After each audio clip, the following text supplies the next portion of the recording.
Welcome back. Welcome back. Welcome back, everyone. Welcome back. To Advantaging Paradice. Paradicio, exactly. Let's jump into our recap for tonight.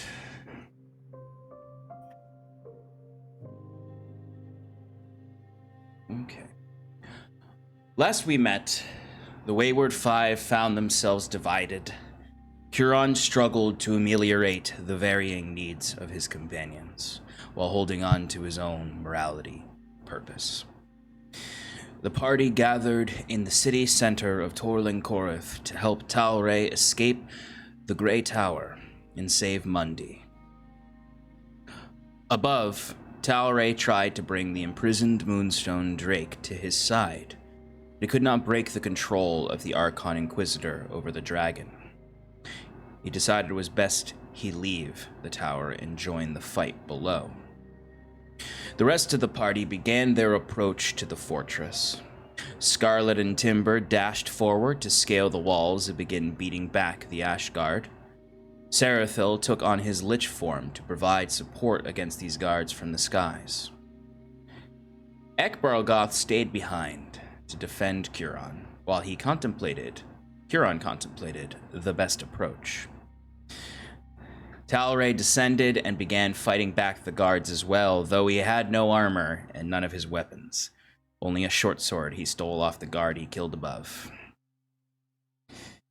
As the battle ensued, Huron overcame his hesitancy and perhaps a little bit of his old moral judgments when it comes to innocent lives, and cast an earthquake on the tower, despite the many arguably innocent lives within the structure and below.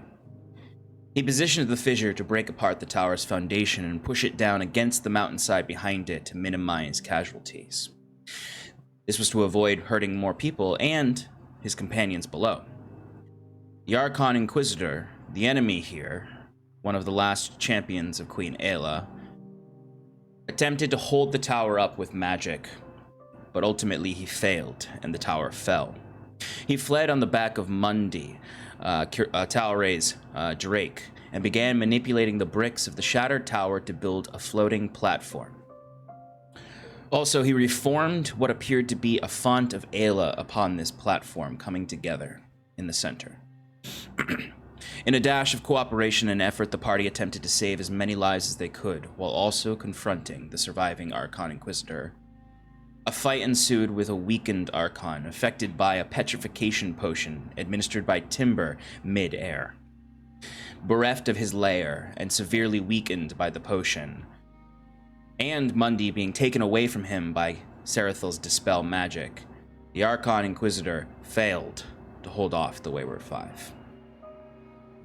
Huron attempted to give him a means to mercy and to help the party, but as this enemy accepted your offer, the petrification took hold. Talray raged against the stone form with anger, hoping to break off the dragon scepter the Archon Inquisitor seemed to use to control dragons. During this, Huron stepped into the font of Aella, summoned by the Archon. It allowed him to astrally project himself into Aella's chamber. There, they discussed the tragedy of their conflict and the lives lost, including Varys Moonbound, Aella's favored champion and consort, and rumored ancestor of Huron. That too. That's what I meant by consort, Stefan. Huron proposed a neutral meeting to settle this dispute with words and, if necessary, combat. Aella denied him and said it was time for the final journey to begin. Her great plan she told him about, to use the magic of Glowmung and the power left over latent in the shards to completely transport Alicia off this plane of existence, to protect all her people from what her and Huron can agree is a coming threat. She summoned the shards of Iluvania at that moment, and they began to fuse as she said her farewells to Huron as he left the projection. Thunder clapped overhead as the party recovered and Curon returned. Scarlet offered peace to Curon, as she confessed to using the carceric oculus again, corrupting her skin and potentially her soul. But she begged him to take it from her and save her the temptation, bringing a terse end to their feud over Curon's attempt to kill her brother. Evil brother, but attempt. Talray also thanked the party for helping him and apologized for his brazenness. He explained he wanted to be with them in the end, but it's difficult when his kin are endangered, the Moonstone Drakes. With this confession, Timber offered to help him retrieve the Dragon Scepter with a salve of anti-petrification he has. Although he kept that a bit hidden, maybe to prevent everyone from knowing he had that all along. As it unpetrified a broken off piece of the Archon, it became flesh again, and a torrent of blood poured out, and what apparated out was the carcass of a beholder that the Archon seemed to have bent to his will and bound to him. But with that came the scepter, free and unpetrified. The party gathered as the floating platform began to fall apart. Curon, Sarathil, and Timber gathered a bit of the waters of Aella's font before it disappeared and the whole platform collapsed, and the party landed safely. As they gathered around the survivors of the collapsing tower, including Captain Duvain, an old connection of Curon's, an even louder and deafening thunderclap echoed across Elysia and the Mordnari Hollow, as every single cloud parted before a sonic boom pressed them all back. The sky above Therismore cracked to broken glass, as Aella's final journey seems to have begun. This is where we left off. But this is not where we're going to start right away.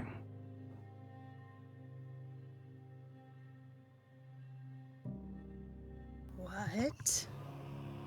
What we're going to start with is not something the party is aware of.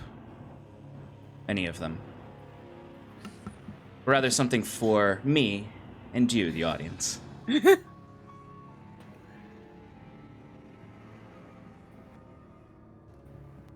The clouds parted over the Mordnari Hollow, but that is not where the wave of energy stopped. Somewhere off in the distance, under heavy winter clouds,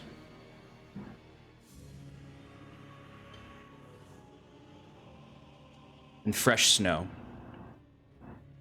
piling on top of the last of the Long Dark's heavier snow.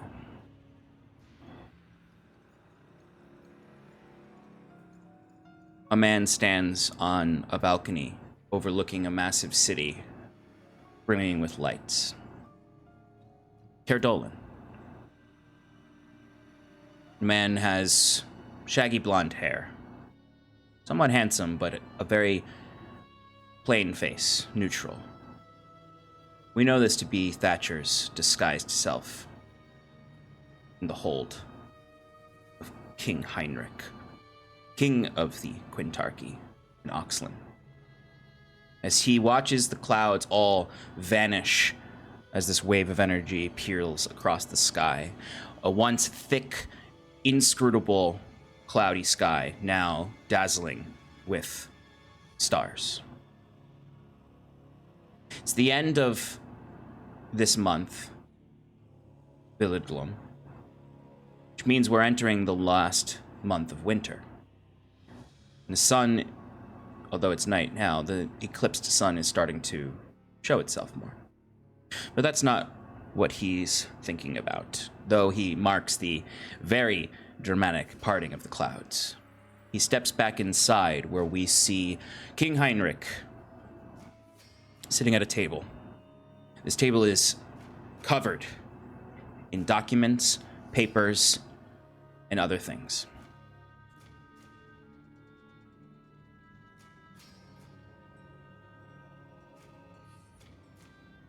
We don't hear what they're talking about, but Thatcher positions himself just over King Heinrich's shoulder, as the young king, no older than 18, rubs his temple, the crown of Oxlin, hanging at an angle on his head because it doesn't quite fit the scrawny lad. Peach fuzz across his face, short, cropped hair, as we just see Thatcher whispering and whispering and whispering in his ears. On the table before him, every single note Thatcher could gather, expressing General Kinsley's guilt in his entire network.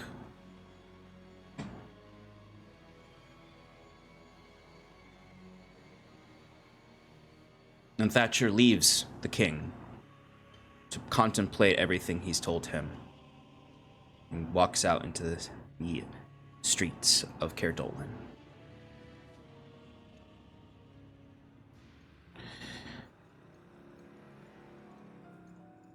But that's not the last place we look. We travel further south with this shockwave. It seems to be circling the entire planet. Much further south, we find a man standing on the ramparts of a similarly large city. This one on the roots of a mountain and covered in both ruins and contemporary buildings. A large coliseum in the center of the city, an even larger fort up at the top of the mountain, a canal that runs through the entire city. As soldiers move about even this late at night, reinforcing the walls, digging ditches outside. We see Prince Robert standing on the walls of Vermalcia, helping and commanding soldiers to prepare. As they all stop at once and there's a rumble through the city, as they all feel the shockwave and see the clouds above completely disappear.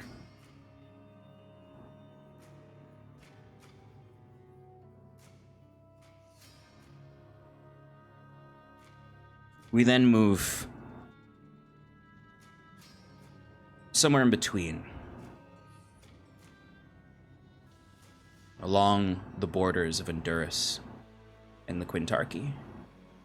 We see, covered in layers upon layers of snow, are the battlegrounds of the war between the North and South. Innumerable piles of corpses, ruined outposts, old siege equipment broken apart, rotting under the snow. We see a team of mages cleaning up, bearing the sigils of the Quintarchy. They are molding the earth to create a road through this no man's land. As soldiers huddle around small fires, averting their eyes from the dead, and the pits, and the horrors of this war, but marching south to continue the war.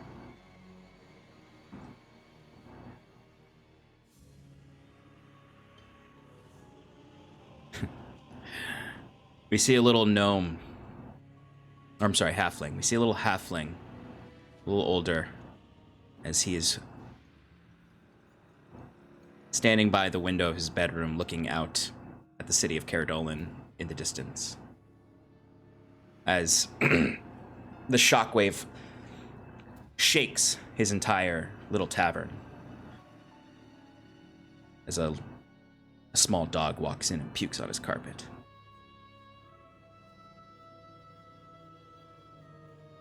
The ripples of what Queen Aella has done is echoing through the entirety of not just Gwenvalier, but Aradun.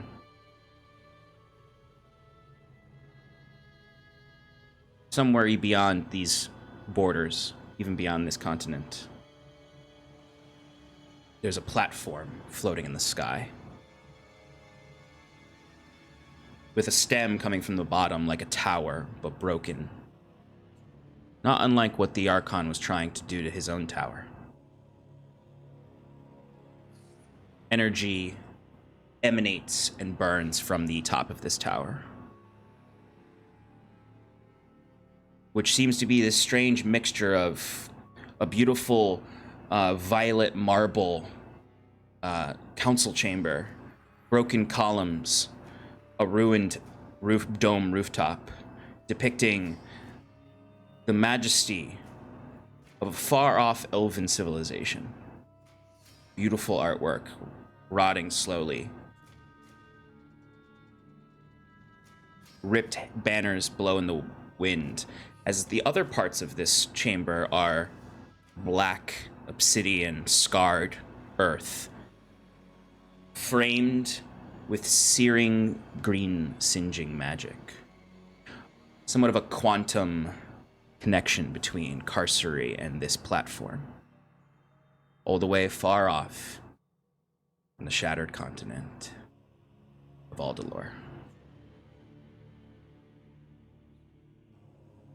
As the clouds rip apart and the shockwave bursts through this platform itself, unsteadily moving in its locked position in space and time. And now that we come to somewhere where both this world and another world touch, let's go to another place like that. A place where a miasma of smoke never leaves. It chokes the life of anything in this space. Rotting trees and dried up rivers. Pallid sky. Pierced by a dying ash tree. But we move closer to the base of that ash tree. A place we've not seen. The only place where any bounty lives in this world. As you can see, a very, very dried up river, or more of a moat, wraps around this tree. The waters of this moat are about halfway down. You can see the markings where it was originally stood up toward the edge. Magic does sort of seep from these waters, creating somewhat of the beginnings of a wall and then dissipate up. On the other side of the river, across from the rot of the Feywild, is the glory of the Feywild. Beautiful trees, lush groves, cowering Feywild folk hiding. On the other side of this moat, so to speak, gathers a small platoon of wild elves, led by a taller wild elf, much of his body distorted into pale wood and spectral Seelie Fey magic, bearing a long glaive, large demonic-like horns growing from his head. As he walks up to the edge of this river, followed by no more than 20 other wild elves in similar garb and armor. All of the armor, and even their skin, is etched with spirals, like the Pallid King's symbol. They step up to this barrier, this drying up moat, and a woman stands across from them. Wood elven in appearance, a dark, almost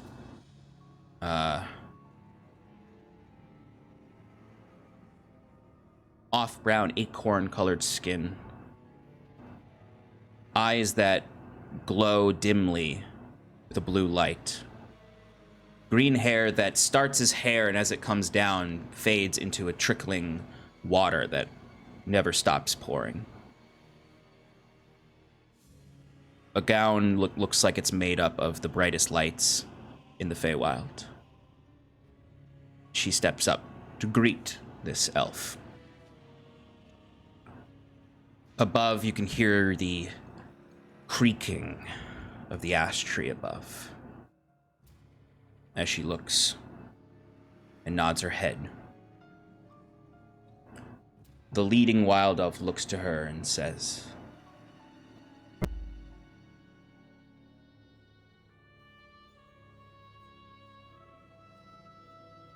"Thine river dries, fades away, font mother. His hour is nigh." As he looks up to the tree. And there's a shockwave that bursts through the Feywild. As he holds that glaive up to the edge of the waters. And the tree creaks evermore. Pieces begin to chip away at it. As from one part of the bough, a large hunk of bark, just like a glacier breaking, starts to fall, echoing as it hits above this dome of beauty and life. It shatters before collapsing into the woods on the side. And from that opening,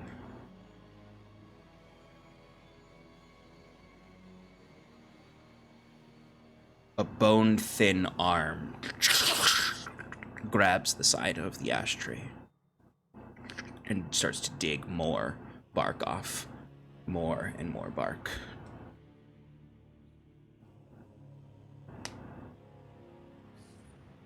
As Koshern, the Defiled, grins at the Font Mother.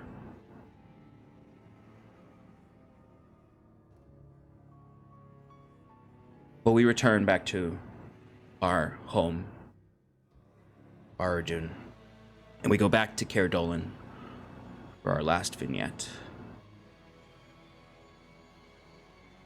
All the way back into Caer Dolan's depths. No, I'm sorry, not Caer Dolan. Gristram.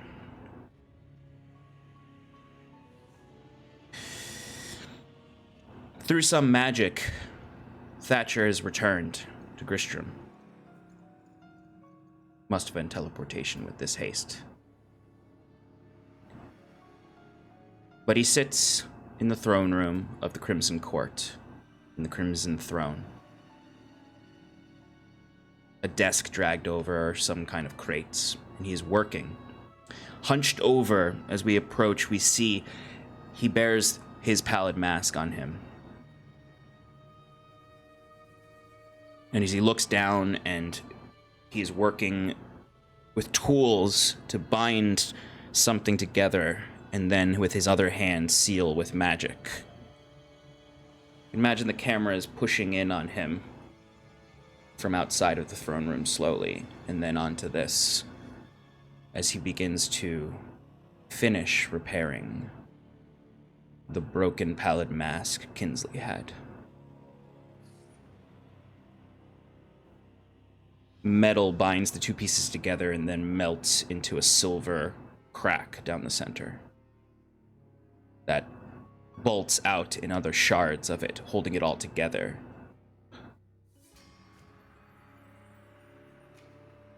He suddenly looks up, as if some kind of chill crossed over him, as we hear a wind shriek through the entire hideout of the Crimson Court.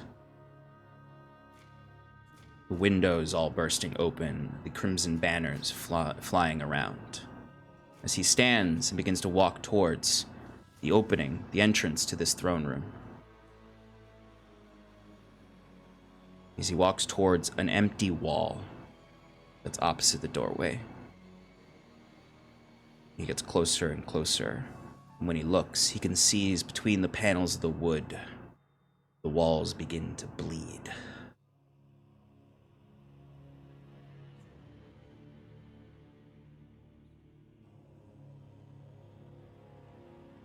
And with that, we return to Alicia.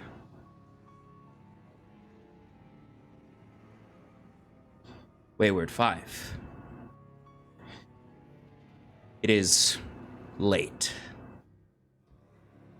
You've just seen the sky cracked like a mirror. There's no openings. This is not like the rifts you've seen. You just see cracks across the sky through the Mordinari Hollow, as if there was some kind of looking glass covering the sky. It doesn't stretch across the entire Mordinari Hollow, but you are close enough to Theris Moor that you can see above it where it has done this. People around you are beginning to panic. They are grabbing one another, fleeing this fortress space back into the city proper, or tending to the wounded. What would you like to do?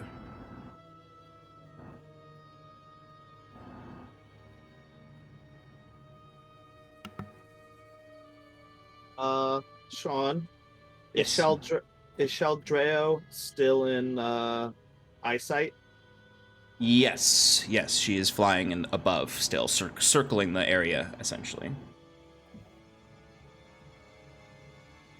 I look to whoever's nearest, and I point to the dragon flying above us, and say, I think I need to talk to it. She might be confused. I don't know if she's still under their control, but if anyone can calm her down, it's me. I don't want there to be any more violence today. Huron gestures to the scepter that Talray now has and goes, might that be of any use? Is it a way to somewhat control or at least get her closer to engage in conversation? So, Sarathil, who has the scepter, because Talray gave it to him, is like, most likely yes, but this is clearly some advanced artifact. He's going to need some time to understand how it works or to even use. But Talray, if you think you want to give it a try, and you're by all means. But just know that there is risk involved.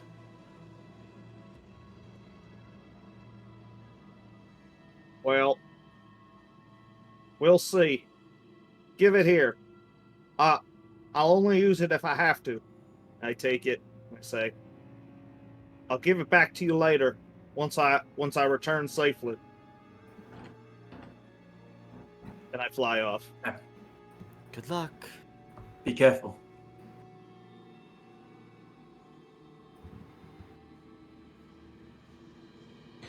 Okay.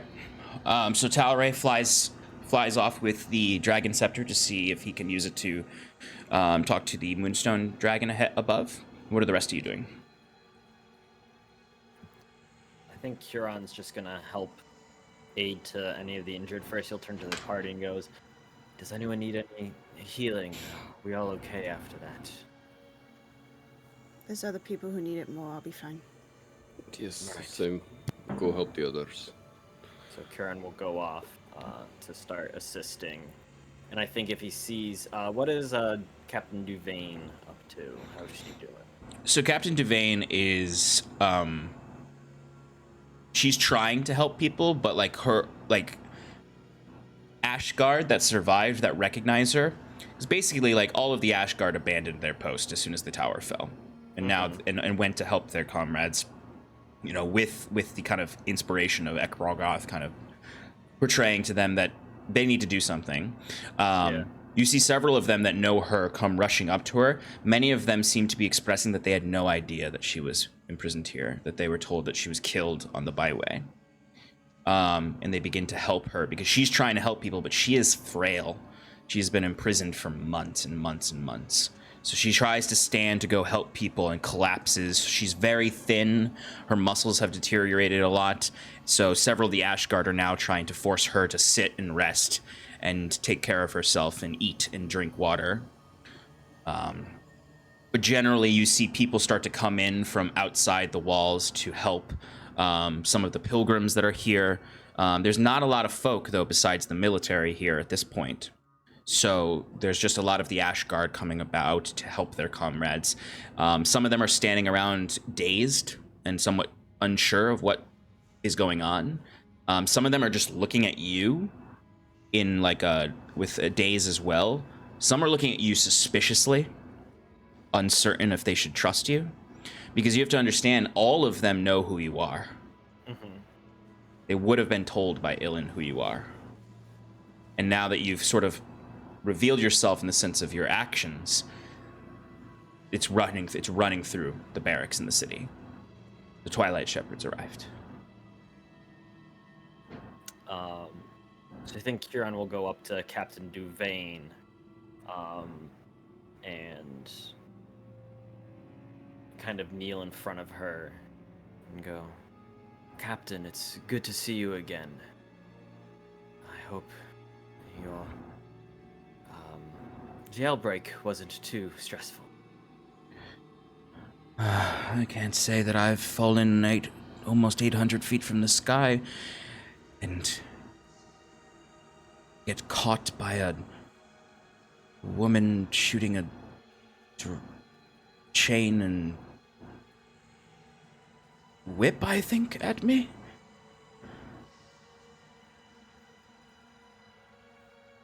And she kind of like pushes off some of the guards, and she tries to stand up to talk to you, and she actually falls back down to her seat.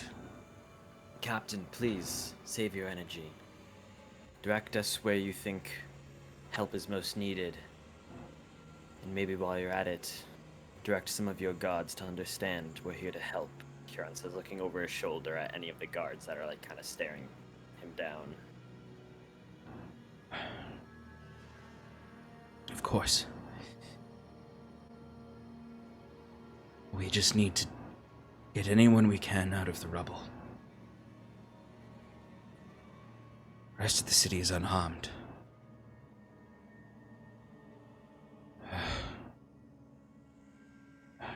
It seems to all hit her at once here. Almost like you telling her to relax has made it all sit in. I am a bit dizzy. But yes. She nods to one of the guards to come and help her up. I'll speak to the Ash God. No one will harm you. If my station has any respect in the city anymore.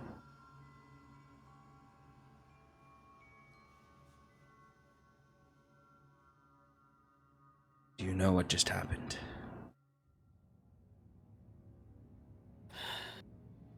Aella has done something. I'm not quite sure the full capacity of it, but I fear she's opened a rift into another plane. Her goal is to take all of Elysia and remove it from the material plane, somewhere safe, away from the coming conflict. And that's far above my understanding of any of this. Of course, all you need to know now, Captain, is that we're going to stop her and hopefully save all of Elysia. For I fear that what she attempts is not truly possible. I remember the way you saved me and my soldiers. In the ruins.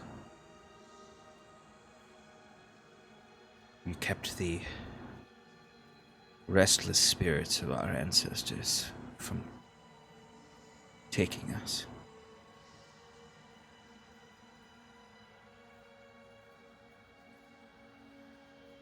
She seems to gaze a little bit beyond.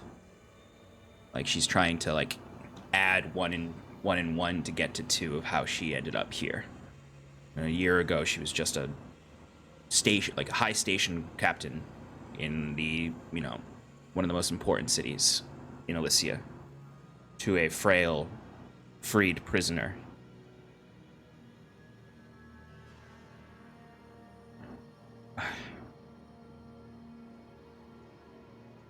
I'll see to the order of the city. I'll see who that wretched creature replaced me with. She stands up and nods to you, and the guard that's helping her helps her walk off towards where all the other soldiers are.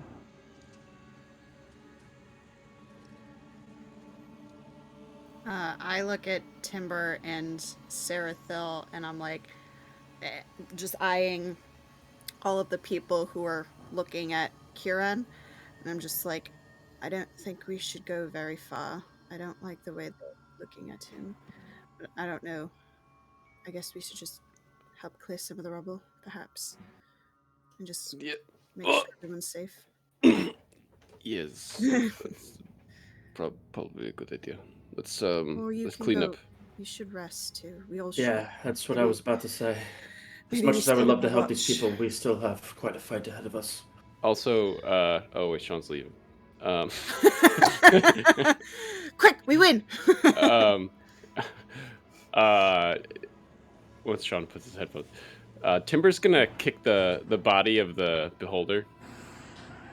And just, what happened here? And yeah, just oh, Sean spilled. Yeah, I spilled a little bit of my drink. No. I opened a can and it went poof.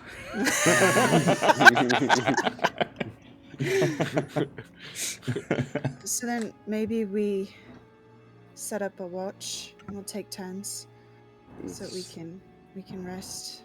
It's a good idea. I'm going to just scour. Yes. Scour First. what? I was gonna say. Oh, I want to loot the body. All right. yeah, no, I was gonna say Ekbar would have been like poking around and like lifting things up, looking, just being like, well, there must be something good here. This was the enemy's stronghold after all. Yeah. Somewhere in all that rubble is all my stuff. That's true, actually. All of Taloray's Oh my equipment is God. somewhere in the rubble. The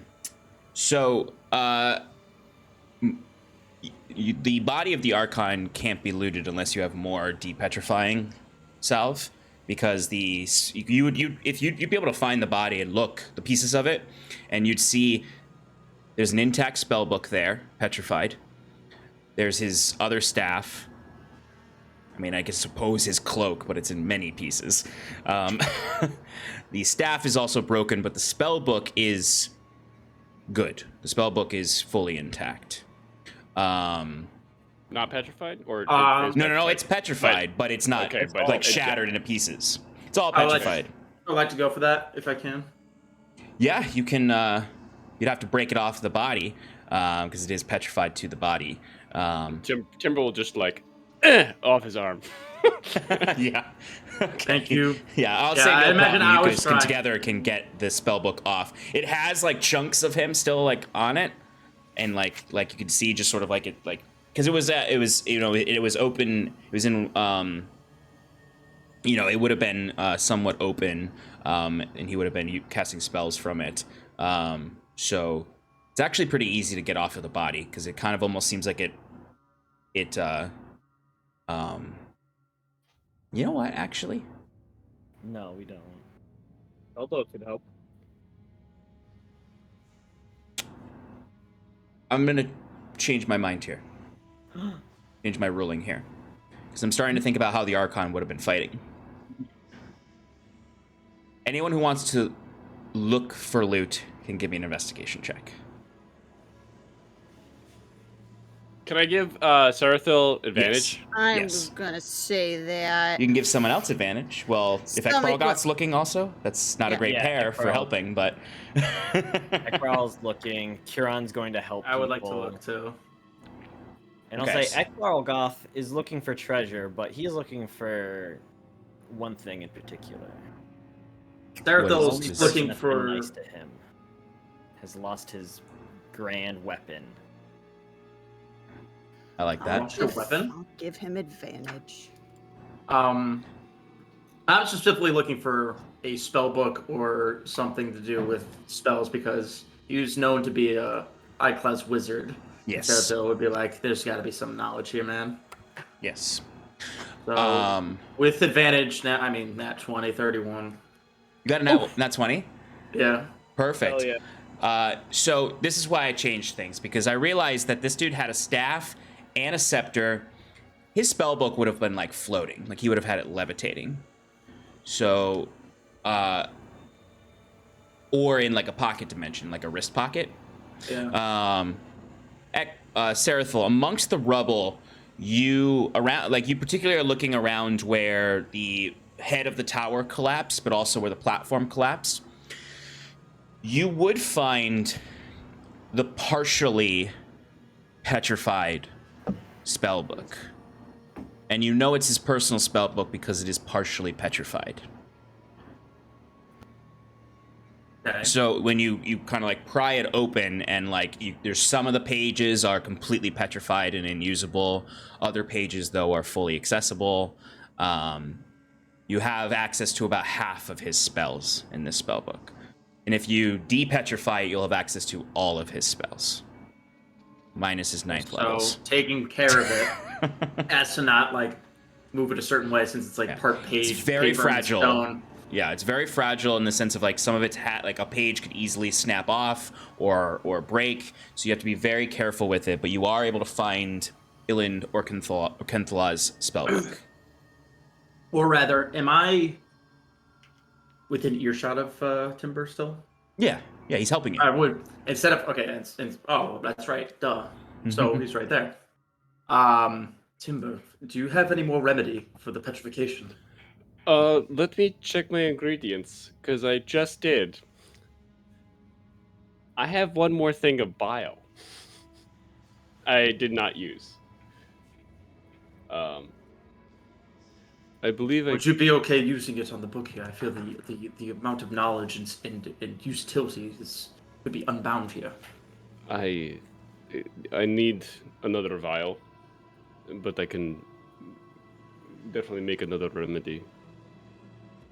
Oh, I just used the vial. Let me just. Yes, give me more time, and I can. Of course, whatever you need to do. Yeah. Timber, I'm going to say you don't get that vial back because you were in the middle of the sky when you poured it down his throat. No, I was talking about the petrification cure. That one, the petrification one. Yeah. The petrification one definitely got. Yeah, that one's shattered. But no, you're right. You did use another potion. So yeah, you do have an empty vial you can use. Okay. Yeah, I only get one shot at this, but I'll need time later. Of course. Ekbralgoth, what was your investigation check to find Talray's equipment? 18. Okay. And if he finds other stuff too, that's cool. Just saying. I'm gonna say it takes you a while. Like Okay. you'll be looking for a while, but you are able to find Talray. Like you kind of find like basically the scattering of what was where they were holding any like equipment or anything like that from prisoners in the tower. So there's other stuff here. You definitely find Talray's equipment because it's once you see it, it's unmistakable. The gun he has, the Annihilator, the Topaz Annihilator, is pretty hard to miss once you move the rubble properly. You also find a few guards, some dead. You find one that's still alive. Would Ekbralgoth help him out? He looks around to see if anyone's watching him. It's the kind of thing where you're moving through rubble and suddenly you just like move one, you see help, please. Oh no. And the person sees you and they're like terrified of you immediately because I mean, are you in your demon form right now? No, I think No, you'd be in your angelic. Yeah. You still look otherworldly. Right. So one of his eyes doesn't even have a pupil. It just has a Yeah. symbol of Zendario on it. Don't you have many eyes? In his demon form, he's got. Oh yeah, okay. I was wondering if you had that in the angel form in too. Human, it's a fairly human face, just like more green. Okay. in like almost like a marbled effect. Then he wouldn't be that afraid of you. If anything, he might even think you're an angel coming to carry him off to heaven. And he does. He's very much buried, and he's reaching one arm out to you. Help me. No one's looking around. Ekbalgoth goes, "You served the wrong master," and he just snaps his neck. You move the body, and underneath the body is. Can't almost. Roll again. My desk is at a slight angle. It's fine. It was empty. But underneath, you would find kind of it's where you could start moving more rubble away, and you start to find the equipment of Talray. There's other stuff there, but it's probably uninteresting to Ekbalgoth because it's a lot of just the equipment of the other prisoners.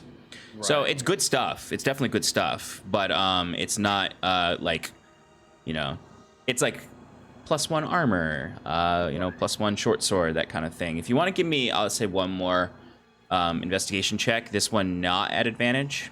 Yeah. I'll see if you get. No, never mind. No. With a 13, you're not going to find anything more from, you know, anything interesting from the where they were keeping the prisoners' goods. You know, it's a lot of if it wasn't for the Topaz Annihilator being a legendary weapon and therefore like nearly impervious to all of this falling, it wouldn't be as easy to have found that. But yes, Talray gets his equipment back. Yes. Is anyone else sifting through rubble to find loot? I mean, Timber is, but he's more so just helping. Yeah. Yeah, I'm just helping people, and I guess if I stumble across something, great. But I'm not. Yeah, I'm not, while I'm helping. Yeah, people, we're just stumbling. I'm not. It's like you help someone. You help someone up, and you like wrap their leg up, and they look and they themselves look in the rubble, and like, oh, there's my legendary sword, and you're like, nope, you need rest. You're hallucinating. Yeah. I don't need any more magic items right now. Yeah, I'm good. That's true. It depends on how long it takes for me to talk to the dragon. I might come back and help. Well, I mean, you'll have more time later, but no. While you all were looking, Talray, you can fly up and you can see Sheldreo is circling above, and you can catch up to her fairly easily because she does seem to start to pause. As you get closer, you can notice that she seems to be like halfway between, where it's like you can see like her shaking her head and this like misty breath coming out as she seems to be in between the mind control and her own freedom. She seems to be struggling for her mind right now.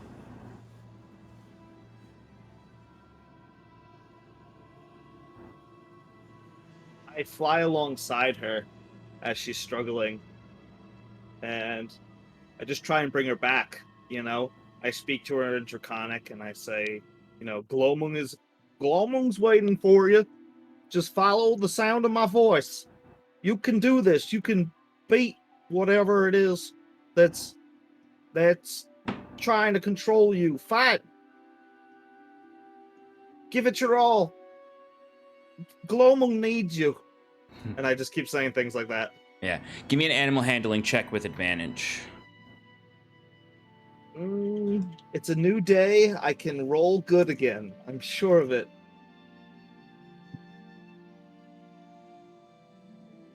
No, I can't. I got a 9. With advantage? Yeah. Okay. All right. So she's going to herself try to break this. He was going to give her advantage if you rolled better, but we'll just see what happens with her. I'll say it does help. It's not. She doesn't get straight advantage, but I'm going to give her a +2 to her roll modifier because you are attuned to these beasts, and even though you didn't get a 18 or higher or something, anything you do is going to contribute to their success. All right, so charisma. Okay, so +2 from you. Okay, So you watch as it takes a little while as you're flying with her, and you keep giving her these encouraging words. But at some point, you see her shake her head, and those clouded over eyes return to the beautiful glitter of dragon eyes as she seems free, and she kind of does a quick little like dive down and flies back up kind of much faster than she was a moment ago, and she releases a roar, but this one, unlike the last one, which was bestial and ferocious, this one almost comes out like a song. It sounds more akin to like the sounds of a whale underwater, and it echoes across this city in a much more calming sound than the cracking of the thunder above and the foreboding nature of everyone's current position. But she is free. I imagine there's some serious Free Willy type scenario going where Towers has got his hands up in the air and is like cheering and crying. Yeah. And she flies over you like this. Yeah. But you do notice, though, when she breaks, when the control is broken from her, the eyes of the dragon head and the scepter kind of give a quick little flash and then fade down, kind of almost indicating that the power of the scepter has left her. The scepter was connected to the control of the dragons. Now that I see that light is off, can I try and summon Mundi again? You can. He doesn't come back yet.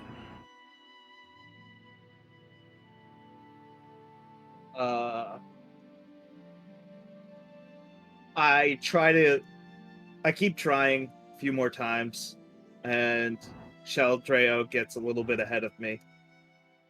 And frustratedly, I, look back up to her and try and catch up to her the best I can, because I know I've probably got a smaller flying speed. Yeah. And I just am like waving to like get her attention. Eventually she would kind of halt and begin to flap her wings and float in the air, and then she kind of dives down and lands on a little ledge on the mountainside where you can talk. Sheldreo, it is I, the Drake Warden. Yes. The storyteller. Yes, I'm glad to see you're free. I am sorry. I tried to resist his control to help you, but he was too strong. No apology needed. Your kin. It is our sacred oath to look after one another. That is why I must ask for your help.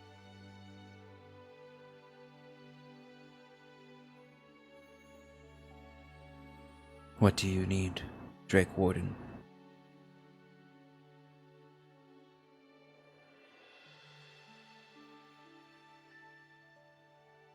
He has some difficulty continuing on, but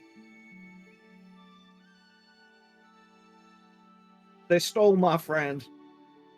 They took Mundi, the young dragon that I raised from a whelpling. We're connected, our souls, you see. I just don't feel right without him. I need you to help me get him back, just as he helped get you back. And then maybe together we can help Glomung in some way.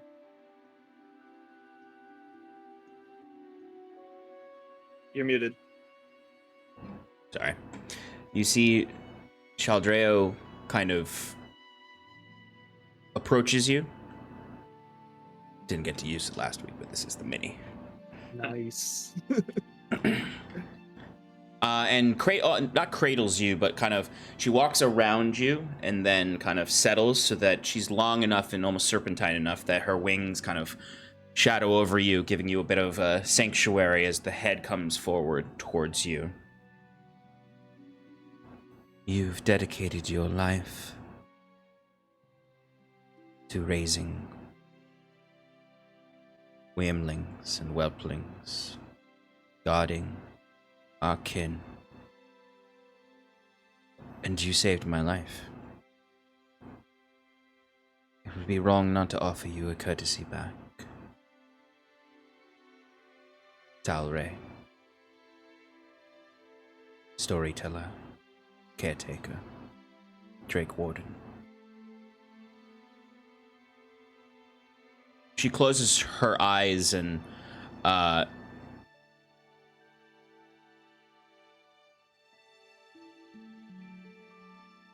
you see the transparent wings begin to glitter with moonlight that descends into starlight, or little individual lights that look like stars that come together into an aurora borealis in the shape of Mundi.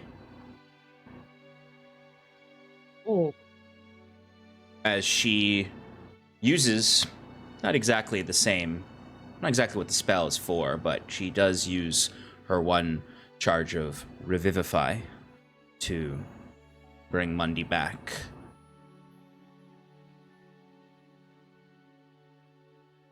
And you see he sort of plops down, and she unfurls herself and backs away from you as Mundi stares at you. His eyes are still glazed over, and he seems to be in a similar condition that she was in. Not fully free, but able to resist. So I'll give you another animal handling check to help Mundi here. Oh boy. Okay, here we go. This is the one.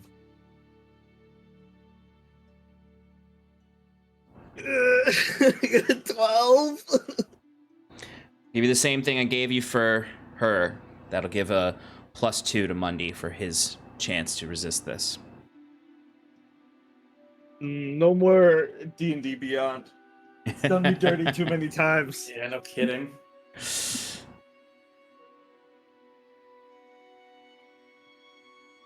All right, 1 second. I am going to roll this for Mundi. Okay.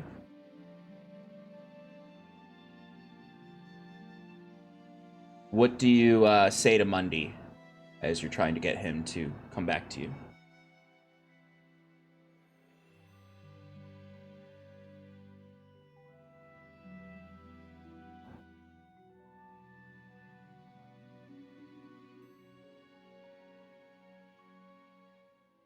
You've got to come back. You're my best friend. I know you can do it. I'm right here waiting. You could do it, Mundi. Come home to me. You see Mundi is kind of like in that same state of like that mist, that hot breath weapon kind of coming out as he's growling at you as you, I imagine, are approaching, saying these things. And then he, as you get close and it looks like he's about to unleash his breath weapon on you, he shakes his head, blinks twice, and the glaze leaves because he rolled a natural 20 to resist the last of the Archon's influence on him. And you see that light blinks again on the scepter. The scepter is still an extraordinarily powerful magic item in the sense that you can feel the weight of that magic. But it seems with every dragon that is taken away from it, its power lessens.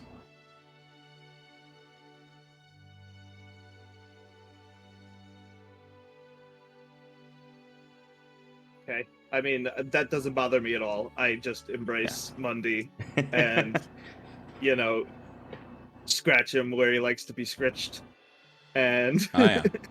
Mundi, you actually find that as you're scritching Mundi and he's licking your face, you're like hug him and you're like holding the dragon scepter out, and he just immediately fixates on it as if it's a stick for him to play fetch with, and is just sort of like looking at it and jumping around you, focusing on it.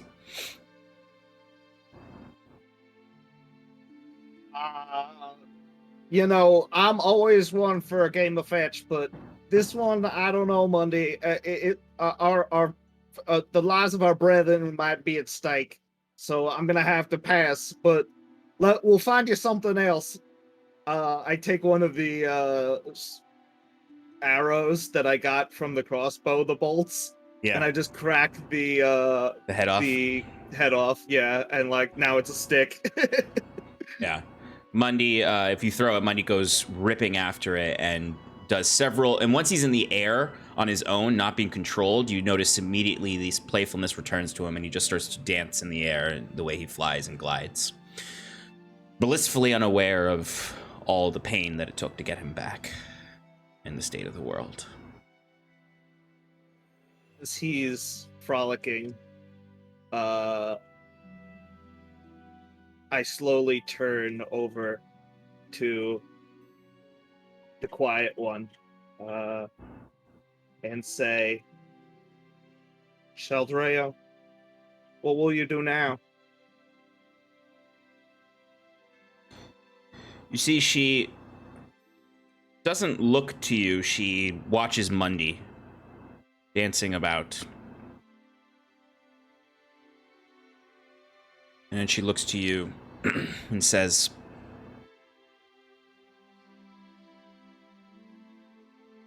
There are more to be freed.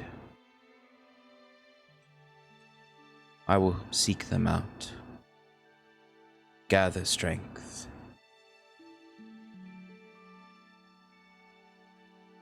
If you are to save Glomung and bring him back to us, I would want him to have a proper welcome by his kin.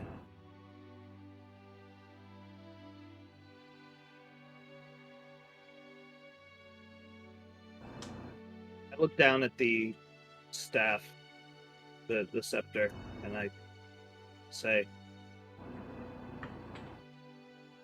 I don't know if you can help them, if this scepter is what made you able to resist. But if it is, I need to take it to Glomung. Don't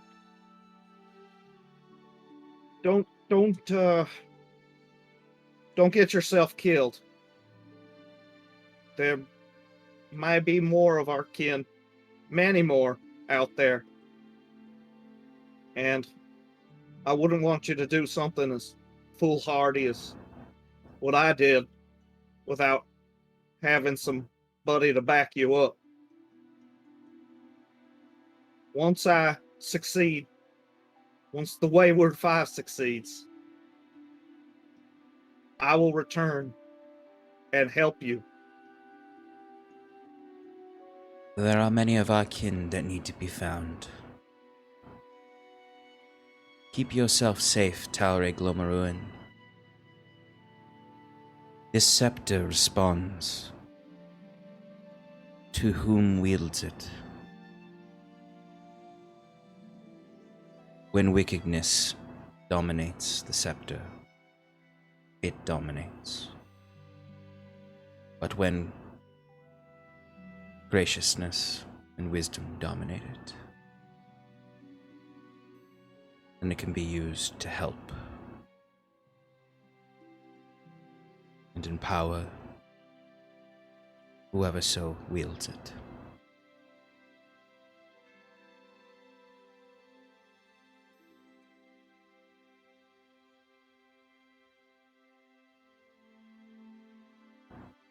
Good luck, Talre, storyteller. I do hope to see you again. And good luck to you, the quiet one. We shall meet again in another world.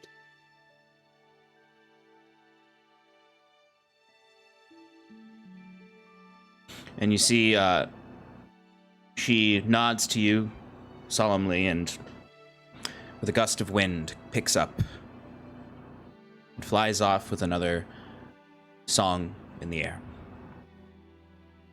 Whistle for Mundy, and he picks me up, and I ride him the opposite direction, looking back to see her gracefully glide away. And you descend back to join your friends, with Mundy returned to you. You can all see I am much happier, and there's definitely some, bags under my eyes. But you also see Mundy's returned. Yeah, Mundy immediately starts licking whoever is the first person that comes anywhere near him of the Wayward Five, and proceeds to greet every single one of them that he sees the same way.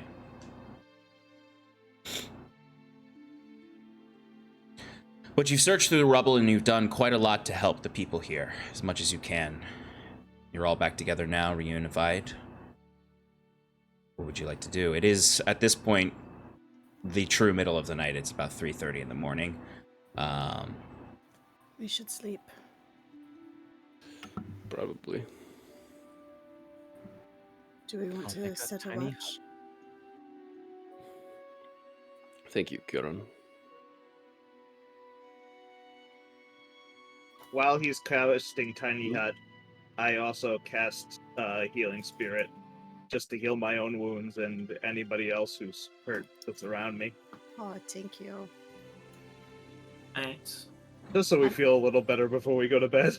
Yeah. Yeah, make sure your long rest is a peaceful long rest. Yeah, Oh, how much does that do, Tari? Let me do the math here. Hold on. Kieran, I have got this gem-encrusted bowl that I've seen you use before. There you go. Oh, And thank you. we can make soup in it or something.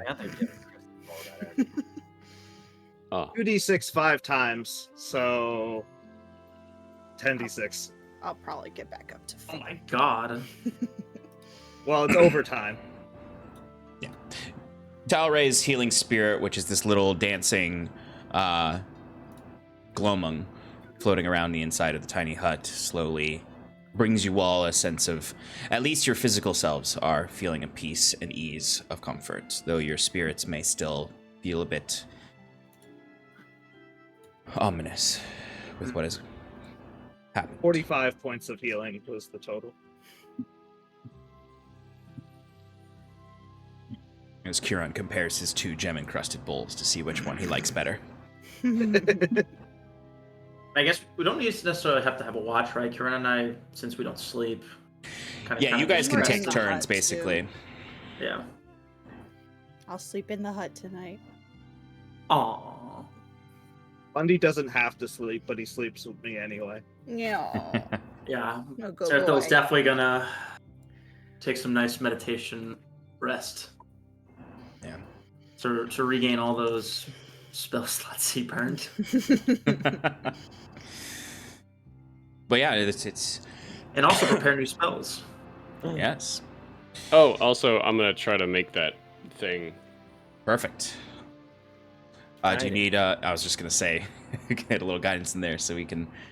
I rarely ever use guidance. This is pretty important. Yeah, because this is my only one. Yeah. I mean, if it's just gravy if you Oh, succeed. that's Because like he just- said...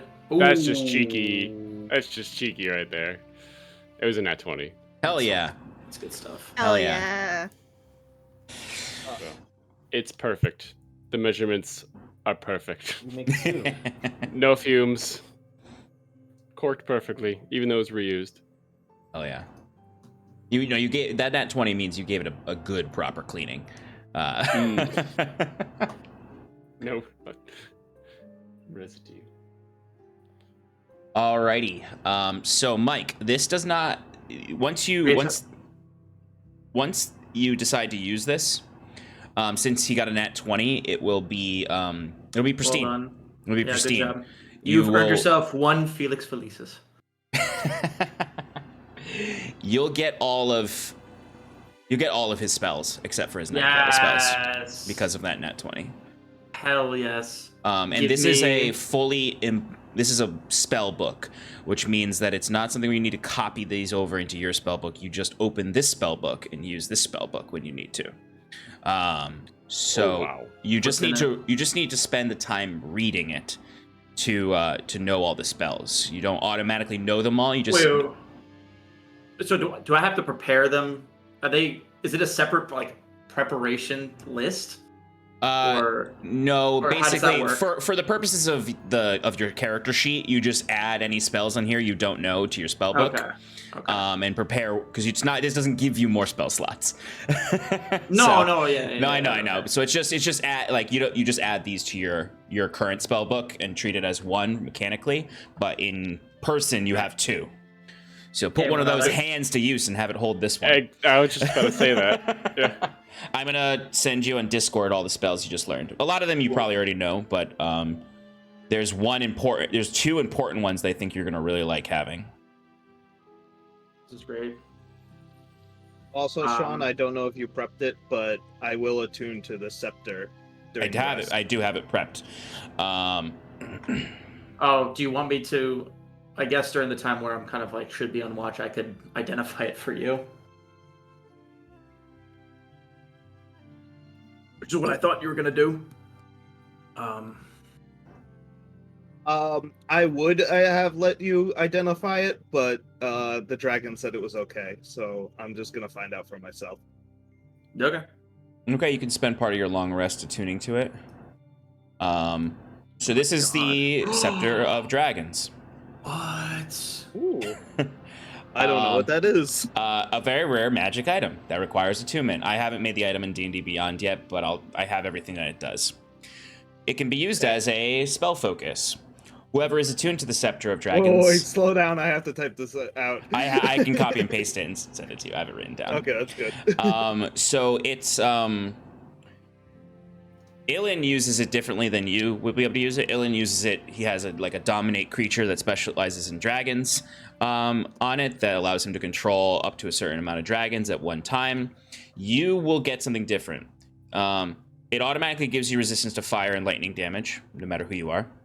Ooh. As an action, you can use it to cast Dragon's Breath, the spell, as a 7th level spell. Or you can cast Illusory Dragon without expending a spell slot. So it has basically one action where you can use one of these two spells, and then the latent effect is fire and lightning resistance. Okay. Sounds good. Thank you very I'll much. send that to you right now. Love it. Okay. All right, so Mike, you will... So the amount of hours you typically spend to copy a spell into your spell book, you need to use basically half the time it would normally cost to learn these spells. It's not, you don't have to spend any gold, you don't have to spend any paper or ink. It's just time that you need for these. Okay. And how long would that be? It depends on the spell and its level. Okay. So like if it's in somewhere in your wizard settings how long it takes to learn a spell. Yes, you're right. Necromancy spells you learn like super fast. But it's I think it's honestly usually like an hour per spell level. But I'm gonna have the total time, so whatever it costs, it's whatever half of it is. Okay. In hours. Yeah. Okay. Cool. And So that's for each spell. For each spell, yeah. So you can move through it slowly but surely, prioritize what you want most. Yeah. I want to prioritize one spell to learn. Can I teleport? Yeah. What were you gonna ask? That would take. You're saying it's a 7th level spell, so it would take 3.5 hours. Can I do that overnight along with getting my long rest, or yes? Does it go into the morning? Yeah, you definitely can. You definitely can. Cool. So yeah, there were a total of like 4 spells, I think, that you didn't learn that just were not going to unpetrify. They were broken. Maybe some other time I'll tell you what they are. 3 spells, actually. There's only 3 spells from his total spell list that you didn't get. 2 that were 9th level, and one, that makes and then 1 that was an 8th level that I took out. Okay. Cool. You know what I'll actually say? There's 1 page that was broken when it was petrified. And if you spend, it's going to cost you a lot more time to decipher that one. But there's one more spell you can learn, but it's going to take twice as long to learn it as it would normally. And it's an 8th level spell, so it's going to take 16 hours to decipher it. Could I just use Fabricate on the broken pieces? What does Fabricate do? Essentially allow me to repair, but hold on, let me see if that actually would work instead of mend. It's a 4th level spell. You convert raw materials into products of the same material. For example, fabricate it from a couple of trees. No, maybe it's not the same thing.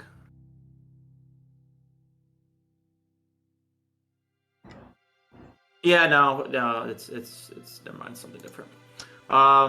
Like 16 hours. Can I collect the pieces and like save it for another day? Yes. I'll say you have the pieces. It's just going to take you a long time to learn it.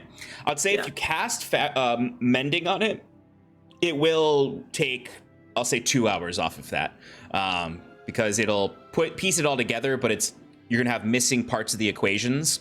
So you're basically like just filling in the blanks of it. So it'll take 14 hours total. You can identify what the spell is, though. It's just going to take you a very long time to learn it. What is it? Mind blank. Oh. Oh, shit! Oh, hell yes. Oh, cop out. It's in his spell book. He was using it himself to keep his own mind away from Aella.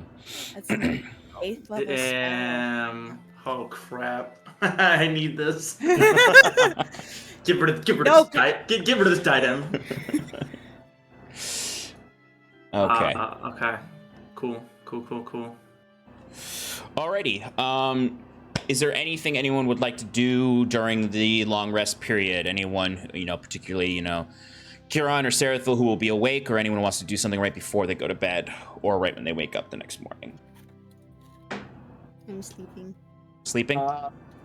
Sleeping. Sleepy. I would be sleeping, but when I wake up in the morning, I might help with the rubble. Cool. You're all on spells, I'm sure, during the night. No, but I'm saying instead of spending time to do teleport, I might just get right onto the mind blank. Yeah, it's up to you. Yes, 100%. Okay. Just taking time to. So then I'll say you get. You can get. So you need 4 hours of like the meditative sleep, and then you'll have 4 hours to. So I'll have 10 more hours. So you'll have 10 more hours that you'll need to use to complete that. All right. Alrighty. Don't need it So today. everyone falls asleep. Does Kieran? Do you have something? So I think, well, we haven't talked about it yet, but I assume we're going to be going straight to There's More. How long of a travel, sorry, remind me, is it from? From here? Yes. From here, it's about, depending on how fast you're going, it can take anywhere between 4 and 6 days. Okay, never mind. Yeah, its slowest usually is a week. Like pilgrims, it takes them like 7 to 8 days because they're going slow. But adventurers who can move quickly, it'll take 4 to 6. Okay, never mind then. Kieran's just gonna rest. Okay. All right, so you all take your long rest. You are going to sleep at 3:30, so you will all wake up at 8 hours. 11:30. Just pretty freaking perfect timing. Right before the Oh necessary roll for the diadem of Athromenos. So, Oh my god. I mean, oh my god, it's oh my a god, new oh my god. morning, so I gotta roll my recharges. Before you do that, we are going to take a very short break, and then we'll come back and jump into the very stressful reroll of this diadem. And then hopefully this is the last time you have to do it, except you do have to say, actually, how many 8th level spell slots do you have? Only one. So you'll still have to use the diadem. Correct. But I'm saying there's a firewall. Yeah, exactly. Okay. Alrighty. Or a failsafe, rather. Exactly. All right, folks. We will be back in 5 minutes, sharp 5 minutes, and we will jump into this, and then we will see what the party would like to do amongst the destruction of Torlin Korith and the 4 to 6 day journey to Theris Moor to see, what they do about Aella and the shattering of the world that seems to be happening. All right, see y'all soon.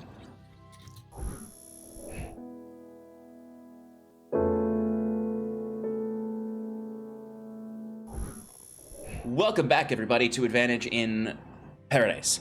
Our heroes have just taken probably one of the best naps of their lives. I mean, long rest, sorry. In the sense of their deeply needed long rest after an intense battle in the middle of the night. 2 a.m. combat with an extremely powerful mage. Freed an imprisoned adult Moonstone dragon, freed Mundi, saved Talray, saved a lot of people too. A lot of people died also. But for the most part, most likely Torlin Korith is, if not Huron territory, at least neutral territory now. If we're looking at the overworld map of Elysia and drawing territorial lines. We've painted it Huron silver. Yeah, we've got the forests in the south thoroughly Huroned up. The mage city in the north is neutralized. They're neutral, I'd say. Currently, there's contested is the area around Sarathil. And then the gap of night is neutral, at least, leaning Huron. If Captain Duvain successfully becomes in charge, this will become a Huron fortress. Like, you would have influence over a fortress that you could come back to. Unless Aella succeeds and this all blows up. Yeah, well, yeah. I mean, that's what's going to happen. We're all going to die to her. Exactly. And that brings us to the morning, or should I say, the almost afternoon. You all wake up around the time I typically wake up if I don't have work. This literally sounds like yesterday morning. Yes. Well, I mean, really, Huron and Sarathil have been up for 4 hours, but Sarathil's been busy and Huron's got a lot on his mind. So what you all do roughly around the same time, wake up, refreshed, probably still sore and your mind's heavy with what's going on. But the most urgent thing is that we need to discuss the mind blanks. Sarathil is re-rolling and he currently has 0 charges because he feeble-minded himself. So he has a D4 to roll. If he gets 1, y'all gotta pick Scarlet or Huron to get it for the day. And I have notoriously rolled terribly. Not for these. Not for these. You've always rolled 2 for these. You've always gotten lucky with these, not prosperous, lucky. So we have a 75% chance of being okay here. I mean, quickly, I know I'm not a cleric, but can I do a little divine intervention for Ilyavania right here? And can I nail it so I can rub it in Huron's face?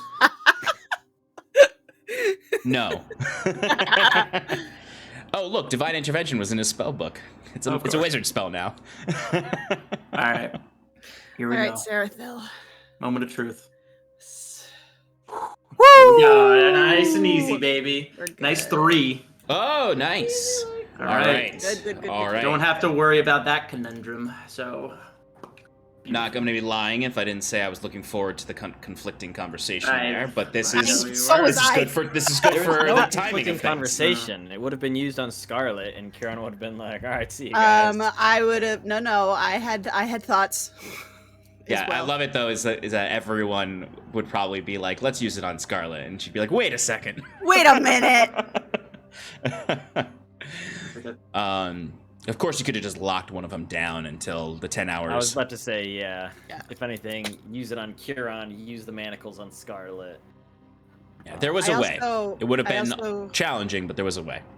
Was thinking of maybe using the Hero's Feast potion to get advantage on the wisdom saves True. ahead of time. You'd be doing wisdom saves pretty frequently. Yeah, but I Because we've only ever had to deal with it in the immediate, like, minutes after.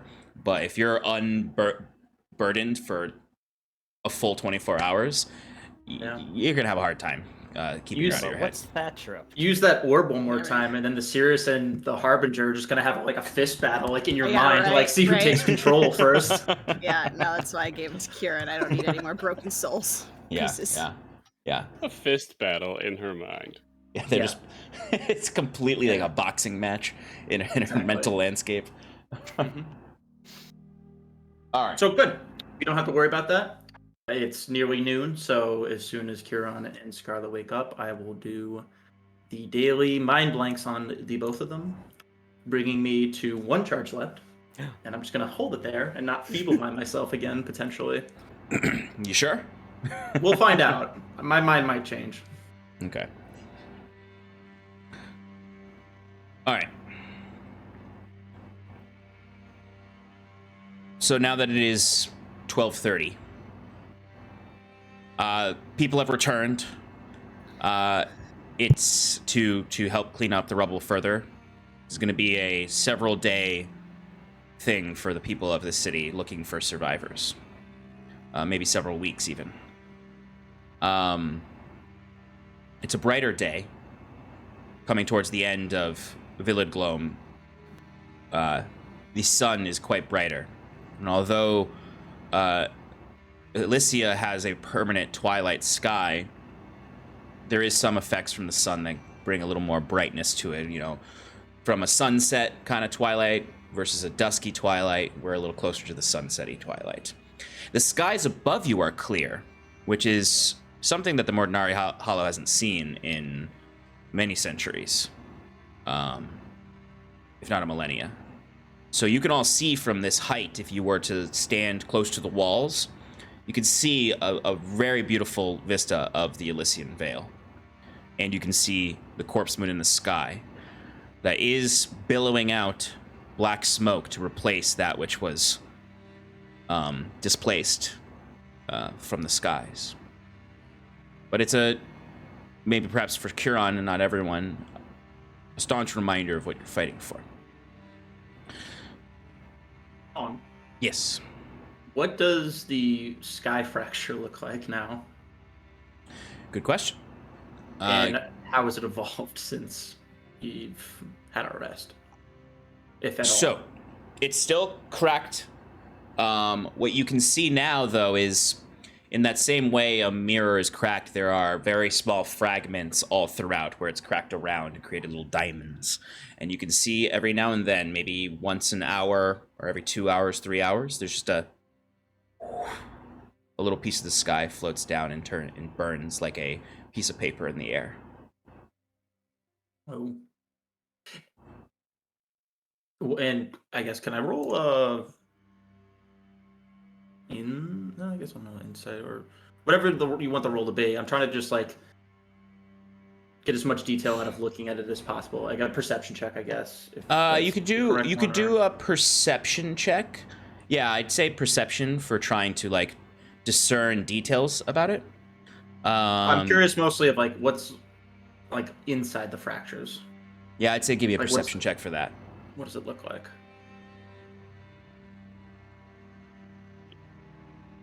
I got a 12, but I'm going to knowledge from the past that and get another d6. So with a 4, that's 16. Okay, with a 16, I'd say what it looks like to you from here, at least, is behind. So you just see these little. It's hard to tell if it's just like too dark to see, or if the only thing you can see on the other side of it is just pitch blackness. Pitch black, nothing else. Yeah. Okay. Okay, that's all I wanted to ask for now. As long as it's not like rapidly or like it's volatilely. Yeah, it's not spreading like or it's anything. not like spreading. There's just these small pieces falling off here and there. But generally, this is a somber afternoon. The the light of the twilight day is sobering as you look at the rubble of the tower and see the bodies being lined up in the courtyard for those that have been found and were unfortunate not to live. As the Ash Guard continues, a cloud. The later you go into the day, the more clouds start to reform. Not the magical night clouds of the corpse moon, but just regular precipitation.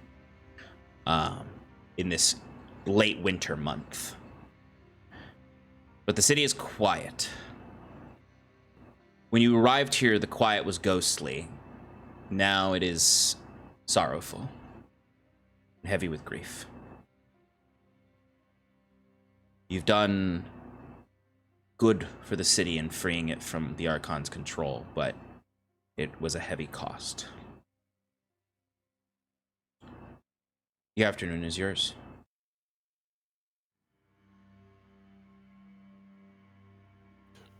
We should gather our things and make a move.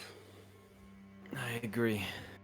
I don't know what exactly is happening in the skies above Theris Moor, but the longer we let it fester, the more harm it will do to our plane of existence. Is there any way for us to get there right away, or do we want a few days to plan? I think the best route for us is straight through the byway on the road. The Pilgrim's Road, right? Is that what they call it? What's it called? Yeah. It's called the There Awakened. is- It's the Pilgrim's Road, and then there's the Awakened Byway. Yeah, Awakened Byway. That's yeah. That's the two names for the same thing. yeah. About how far away is Theris Moor from here? With what we can, as fast As as the we can travel. adventure rides, 4 to 5 days, 5 to 6, was it? 5 to 6? 5 to 6. 5 to 6 days. What happens when we get to Theris Moor? We presumably have to fight a guard that encircles the fortifications and make our way in. I don't disagree that we should begin moving now, but maybe sit on this thought of potentially getting a surprise on Queen Aella. The book that I recovered from the Archon has a direct teleport spell, not like the circle I typically use. And I think possibly from what you described and from what I'm learning about it, having a piece of the location can help as he kind of holds up the vial of the water he took from Ilyvania. If I could focus on this, then perhaps I might just have a chance of putting us right directly in a throne room. But you don't need to come up with an answer now. We will begin traveling. I still need to learn more about this as much as I can, but at least let's ponder and just consider that as an option. Just a thought. I don't know what this does to you, but does it exhaust you at all when you use a spell? We need you at your full capacity if we're going against her, so. Using the spell will drain a bit, But I guess it, but to your point, it will help us eliminate. it would be essentially one major use as opposed to potentially more fighting our way into the chambers. Okay. But yeah, You understand better than any of us, so I think that's your I- call. let's just travel just- forward and let me figure I out think more as we This go. teleportation spell would be best. However, I'm sure there are wards Aella has against these things. I mean, if I can simply ritual cast Forbiddance every day to stop teleportation, I'm sure she's had her seers locked down. Well, Don't, you know, maybe you're just smarter than her, Kieran. yeah, it's true. You're definitely more traveled. I mean, remember what that hero said that when we defeated him, that she's like kind of stuck in the past. So Right. maybe she doesn't have counteractions to, an aerial strike or teleporting or stuff Well, like that. No, I would imagine the what teleportation is is not to probably leave. I believe he is correct in some capacity, but the main thing that I think could be beneficial is having a bit of her own power for water. I need to study it more. I'm curious if that could potentially help in some way. I'm sure she never envisioned us getting a piece of what her power is. That's true. Well, when you have learned this spell, we might as well ready ourselves and attempt to appear there. Until then, we should try to hit the road as soon as possible, at least make some progress. There's nothing much else we can do here. Oh, there's plenty more we can do here, but we shouldn't dally any longer. As I said, the longer those cracks are in the sky, the worse things will end up.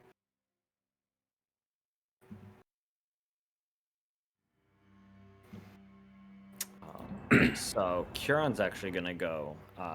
So Kieran will say, if we all want to gather at the northern gates, take some time. If there's any last minute supplies you think you might need, I'm gonna go talk to the captain and see if there's any way that she can help us.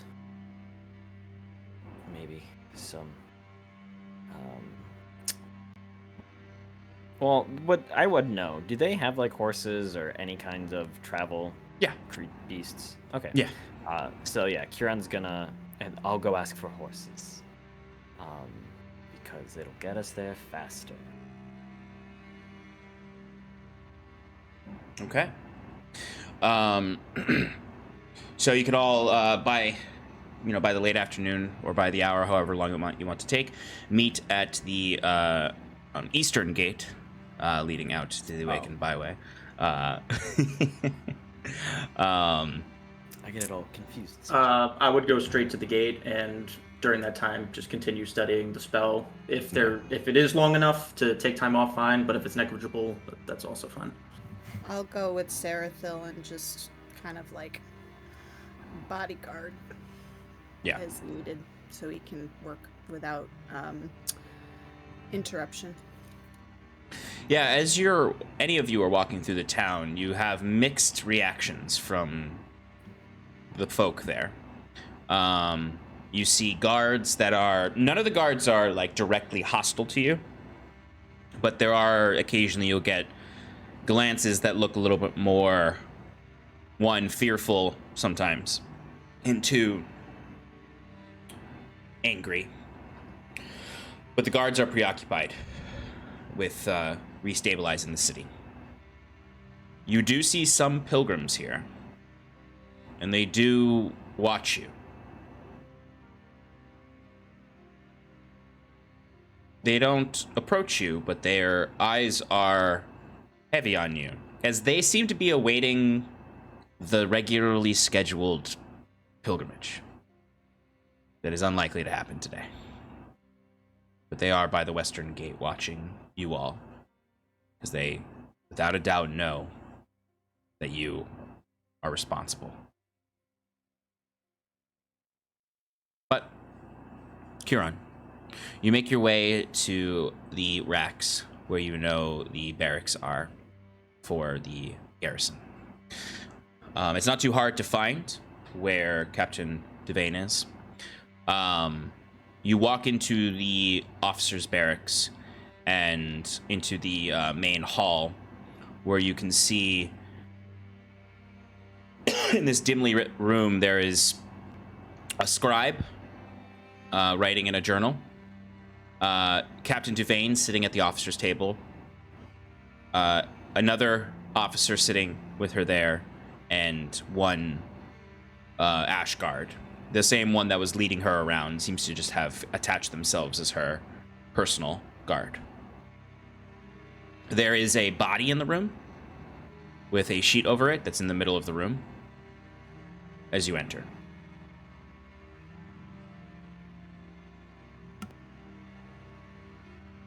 Captain Duvain is currently tiredly reading things off to the scribe, basically needed supplies. So as you walk in, you see she's recounted to them, We'll need new stores of food, water, medicine. A lot of the equipment was damaged in the collapse. We cannot send riders to... We can only send riders to where we know we can trust leadership. I have some contacts in some of the river villages. and then she notices you and looks up, and she looks so tired. She probably barely slept last night. Huron. Captain Duvain, I apologize for the intrusion. I know there's much you must do, but I have one last favor to ask of you, if you would allow it. She kind of rubs her eyes and looks up with a smile. Genuine, not, she's just tired. If I can help the Twilight Shepherd, I will. But our resources are quite thin. All we require, if able, are riding beasts to take us north, Therismore. How many do you need? I'll assume... Not me. Yeah, I'm doing the math in my head. I think it's really just Curon, Ekbarlgoth, and Scarlet, right? Yeah. We only need 3. The rest of my companions have means of transportation. Otherworldly, but viable. She looks at the other officer there and says,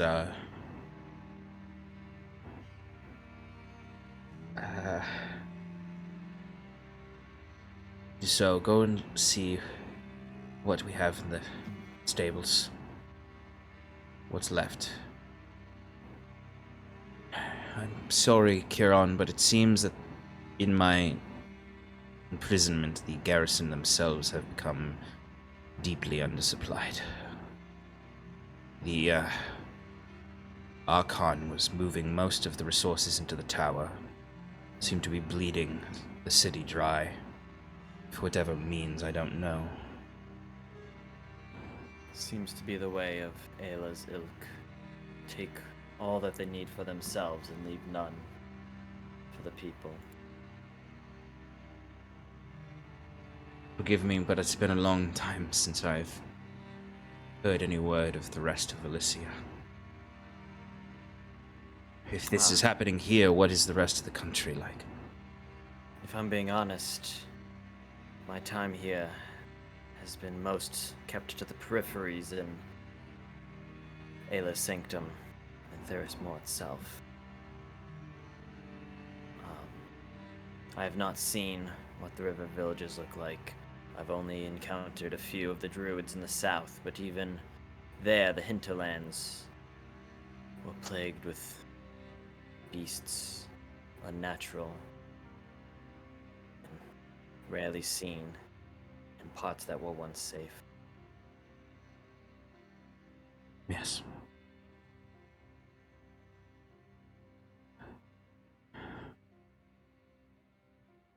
Most unfortunate times. Times unseen for centuries.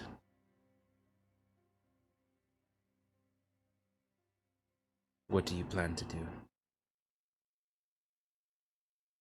We will meet Queen Aella at her temple in the halls of the dead and finish this once and for all. She really all that wicked? No.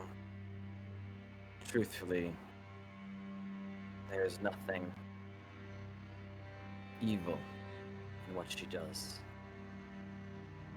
From a certain point of view, she is protecting our people. She's keeping them out of harm's way and saving them. But from another, she is sacrificing so very much, including the health of our entire plane of existence. All our would-be allies to the south, the humans, the dwarves, the gnomes. Our kin in the wood elves and the Gwen elves. Beastlands even further south, where Iluvania also touched the hearts and minds of our followers there.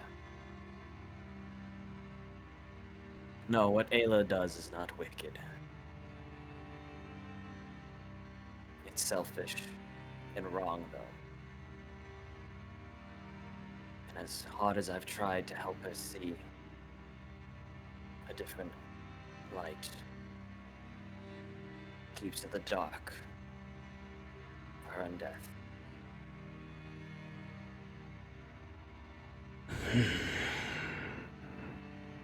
You see the other officer returns and looks. We have. Yeah. Sorry, real quick. Was the scribe at all like writing down what Kieran was saying, like inspired or anything like that? I would say, give me a quick persuasion roll. Oh, okay.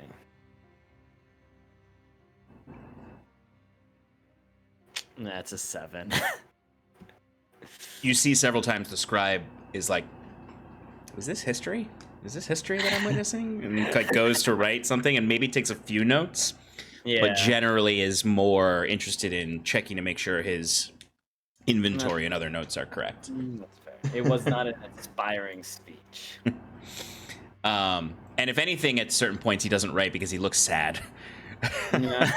more so, as he's contemplating the short-sightedness of his eternal queen that he's served his whole life, and the absolute disarray that has befallen his home and country. Oopsies. My bad. But the other captain returns, and Dussault says, "We have 2 relic stalkers we can offer. But we will need the others for riders to seek out help from the nearest river villages. Especially if we can't ask Therismore for help, given our connection." And Dussault looks at you, and there's a little bit of bitterness in the way he looks to you. As Duvain looks and says, "You have seen his wrath, but you've not seen his kindness like I have." As she looks then to you. "We are doing the right thing. You can have the Velik Stalkers. And give them 1 more. We will make it work." If you can only offer 2, that's fine. We'll find a way. I think our friend's dragon can carry someone. It'll be okay. Yes, we saw. We heard the songs of the Moonstone Dragons.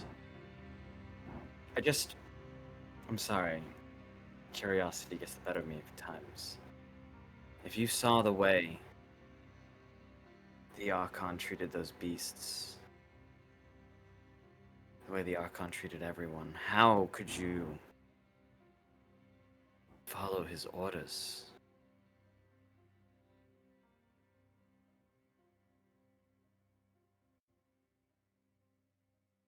Well, truthfully, Duvain. Are you asking Duvain or are you asking Trousseau, or both? Trousseau, I guess. Yeah, because Duvain kind of like looks at you and smiles, and like kind of doesn't gesture to her frail state, Right. Yeah. but does kind of smile to you. And Trousseau kind of, I'll say he looks a little that bitterness is replaced with shame. His eyes avert away from you down to the ground in his boots. We were not aware of everything.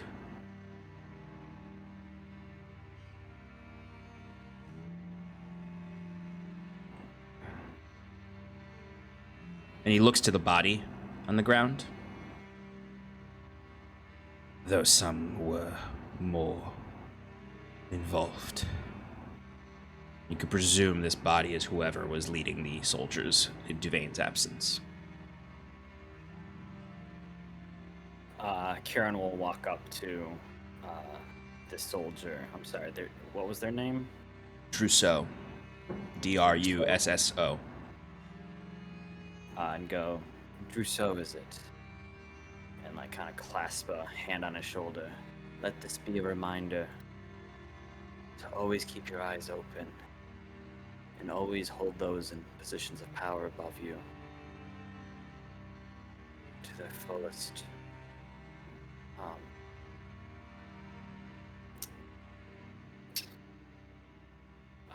The word where you accountability, and hold them to the fullest accountability for their actions. It is the job of the rulers to see to those that the needs of those that they rule. It is your job as a god of this city, not only to protect it from threats outside, but threats within.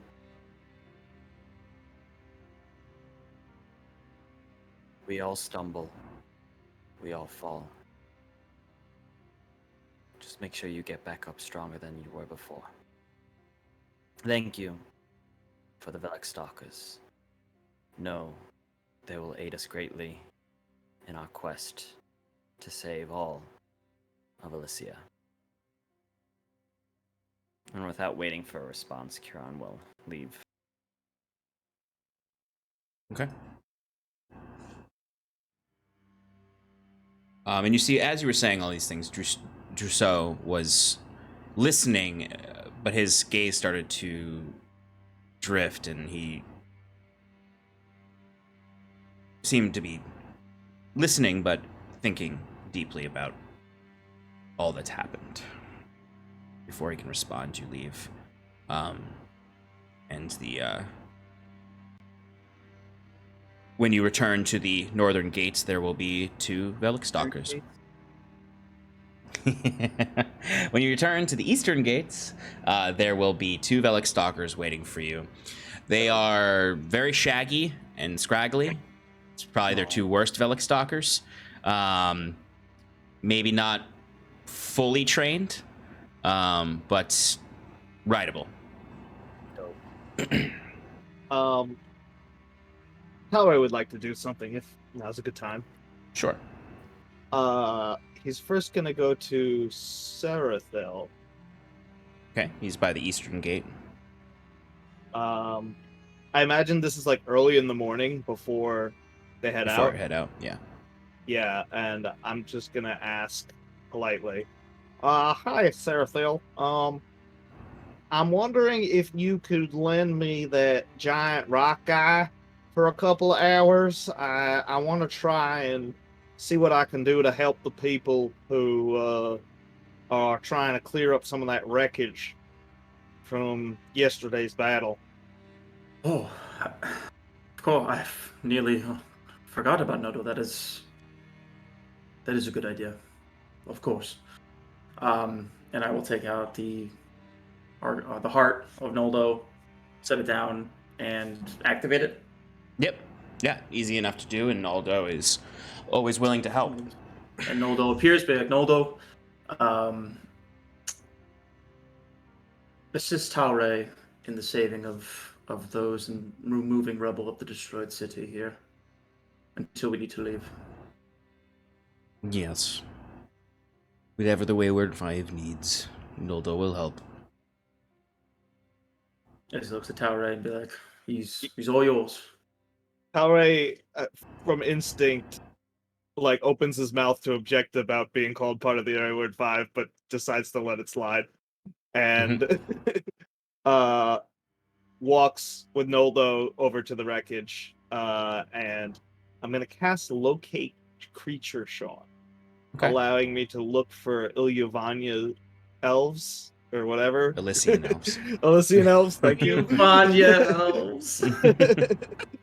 And yeah, I'm gonna search for any creatures that might be still alive under the wreckage. I mean, I couldn't do it last night. I didn't have the spell slots, but yeah, now I'm here, and the golem could save them. So it's kind of like I want to help them, but also it's like I want more of those arrows because they were really good. And whatever else I could find while I'm at it. Totally. So yes, you are able to do some significantly help. With Mundi and Noldo on my side, like we should be able to make some big moves. There's many people who are saved in this for however long you want to do this for, like an hour or two, or a little longer, that will would have died otherwise. Either would have not been found or would have found too late. Noldo is able to truly save a lot of people by moving through the rubble in the way that he can move stone and mold earth. Yeah, within the concentration of the spell, it's an hour long. Okay. So even if I would run out of time, I would mark where they are, and I would be able to, direct the soldiers where they should dig. Until either I run out of time or I excavate, everybody out. Okay, so I'll say you do it for the full hour of the spell, and you're able to save an additional 5 Elysians that would have otherwise maybe not been found. And direct them to the locations of at least 6 more Elysians that they begin digging for in the rubble. Any goodies? I'll say you find 6 of those special arrows. Okay, how many did I start with? We didn't really go over that. We didn't go over that. I'll say you started with 6. All right, 12 it is. Okay. All right, so as the day goes on, you all would eventually meet at the eastern gate to prepare to head out onto the Awakened Byway.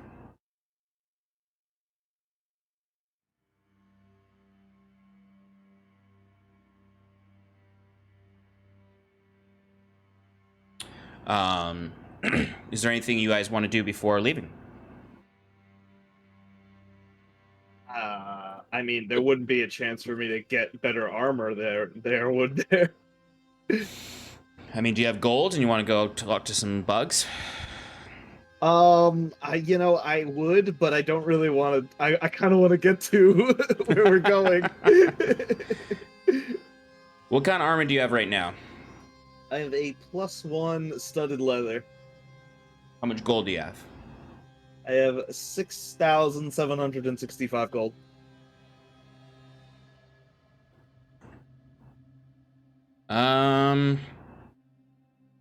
I'd say that's not enough gold to get some +2 armor right now.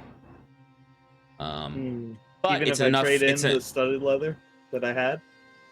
Trading in the studded leather would get you closer. I'd say I'd say you could spend a little money to get a ring of protection or a cloak of protection. I already have one of those. Do you have? Oh, you do. That's right. Although I'm probably not going to use it anymore because I'm going to need the attunement slot for the scepter. That's true. So I would trade away my cloak of protection too.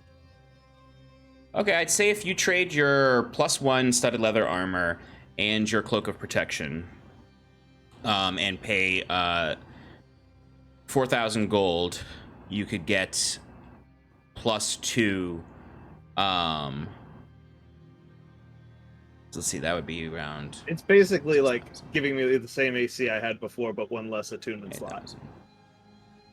Yeah, I would say you could get you can get either +2 studded leather armor or +2 half plate armor.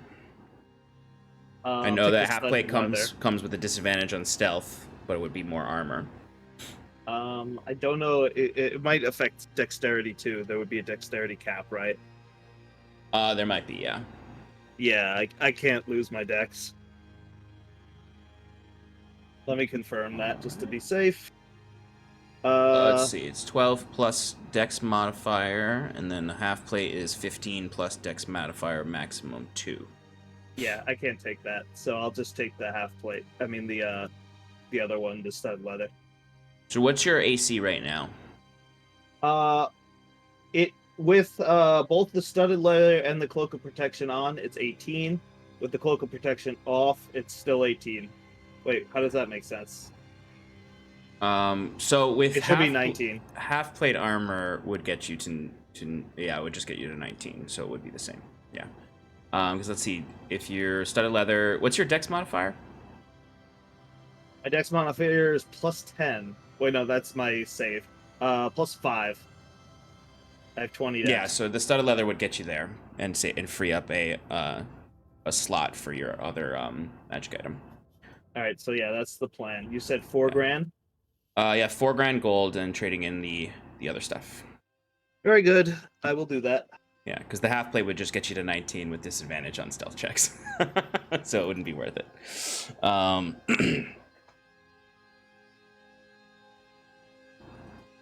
Alrighty. All right. Anything else anyone would like to do before we leave? Last chance to buy things. Last chance to do anything in a settlement. No. Cheetos. I want Cheetos. You pick up some cheese puffs before leaving. Some They classic make those? Elysian cheese puffs, made Hell from yeah. made from giant yak's milk. White cheddar, Yeah. baked. All right, but otherwise, you guys can set out for the first day of travel. You are traveling mounted, so you'll be moving quicker. Sarathil, with because you don't have to actually write the spells down, you can read while you're on horseback. So while traveling, you can learn spells because you don't actually have to write them down. As long as you're just reading while you're traveling, you can do that too. Oh yeah, because I'm To learn. riding my summon mount, so he's just taking full control. Yeah. Magic Mount lets you read while riding. I imagine you're just like, all right, undead steed, follow the Velik Stalker in front of me. Yeah. So first day's travel. If y'all want, anyone who is keeping an eye out can give me a perception check, but I imagine you guys are just going straight through. You're just riding as fast and as long as you can go before you need to rest. Yeah, so Kieran is a 23 on perception. Same. Also, we can't be slowed by difficult terrain, Tron. Excellent. Anyone else keeping an eye out, or I know Sarathil's reading. Yeah. Sure. I'm a reedy boy. I'm a reedy boy. Actually, no. I'm gonna be looking out for plants. I'm looking for plants. That's what I'm looking out for. Cool. Wait, that's illegal. It's actually in the state of Elysia. It's legal. They legalized it. Hey, call it by its native name, the state of Queen Aella Iluvania. Queen Aella did a lot of bad things, but she did do this. She You did know. legalize She did legalize gatherers' rights. gatherers' rights. Brought in a lot of income to Elysia. It's true. I mean, you have to Yeah, pay. Yeah, For a she, permit. the taxes. She taxed the hell out of that. Yeah, too.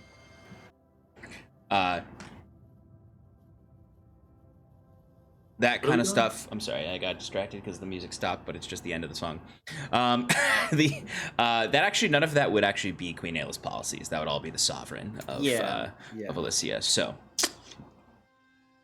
No, but that specifically, she She pushed for it. Pushed through Yeah, it. he she was lobbied he was with very the sovereign, yeah. who was an No, 'cause older. the sovereign. Yep. I love that. Okay. Timber, do you want to give me a roll to see how many things you find? How many things Do I? Hold on. I forgot. I have like a whole like a thing. I have a whole thing for this.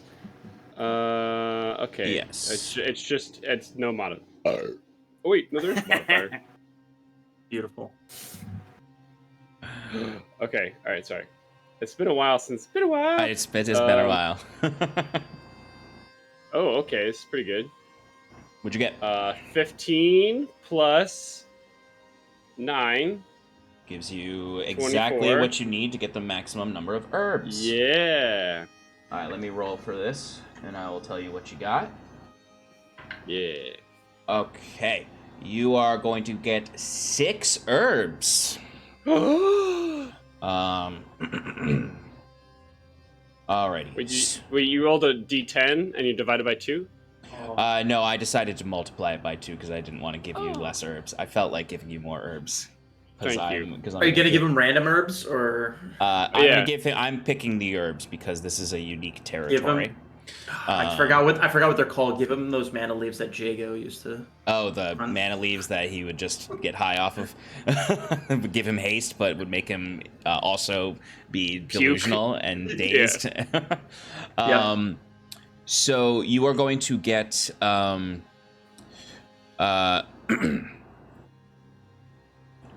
equivalent to nightshade berries. Okay. You're going to get 2 of those. You're going to get luminous cap dust. Ooh, okay. Rock vine.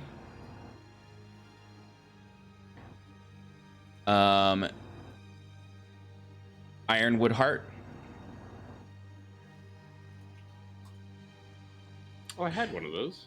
And you find a little tiny underneath a really fucked up looking tree. You notice these trees that have black bark and these large white pustules growing off of them.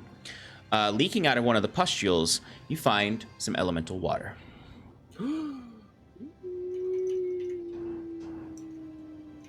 And that's all you find.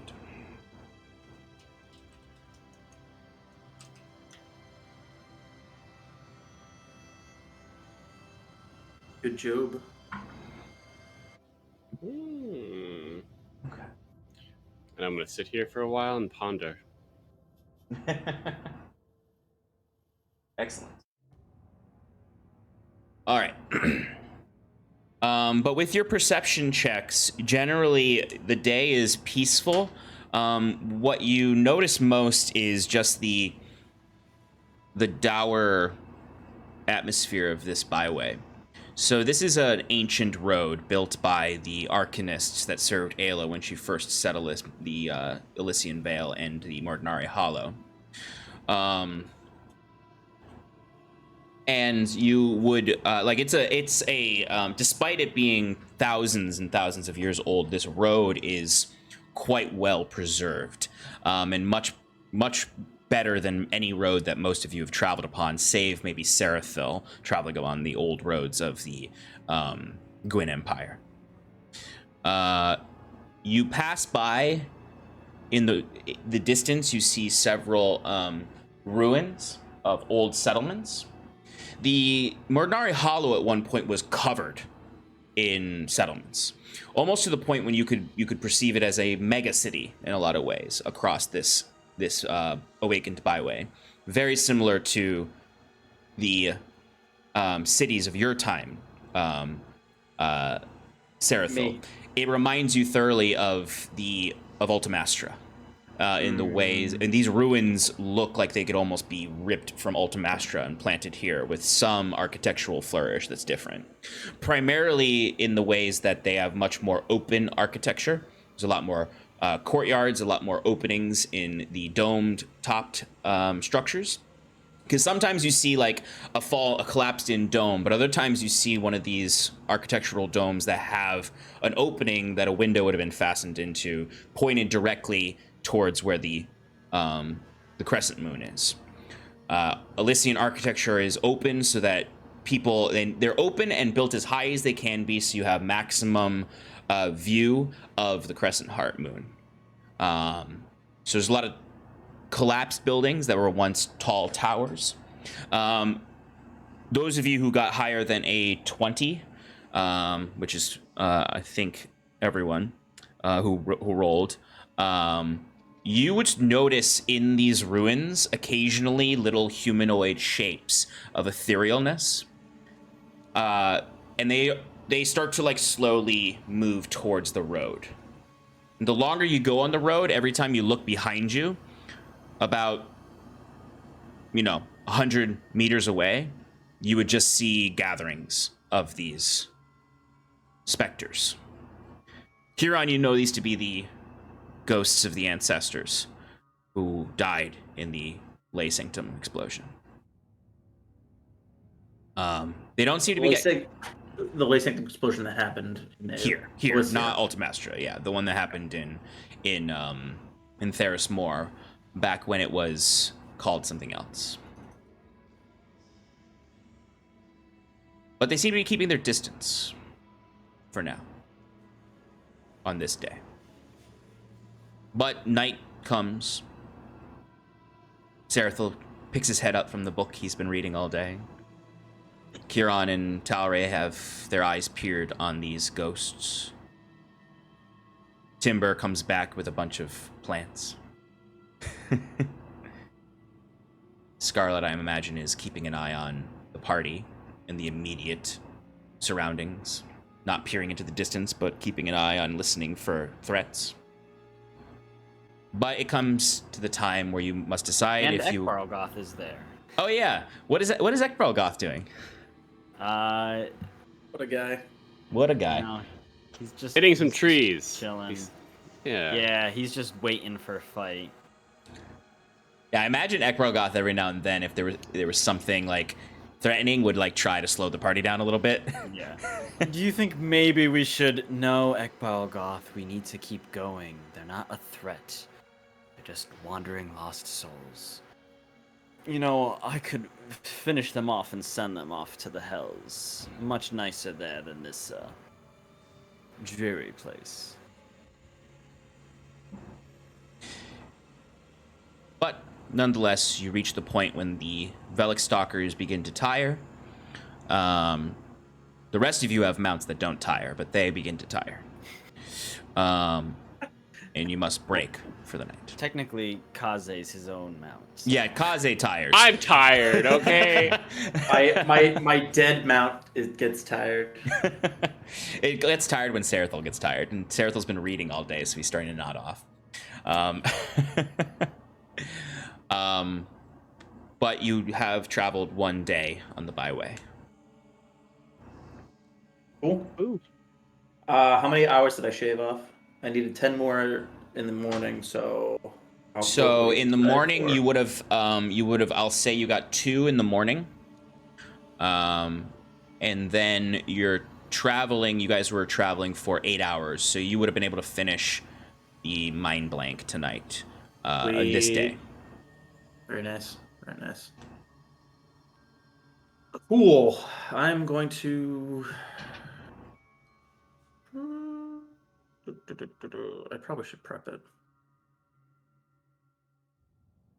But I imagine you're setting up the tiny hut for the night? Indeed, my good sir, indeed.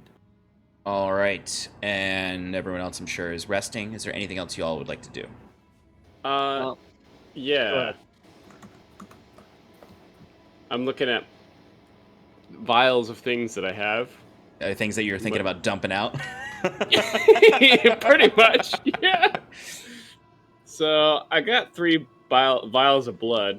I got a Mind Flayer, Silver Blood. I got the Oxland Mage, the blood. I got Ash's blood. Who Whose blood are you getting rid of, and who are you telling to Okay. pour it out for you? Oxlamage and Ekbargoth. Oh God. Does Ekbralgoth drink it?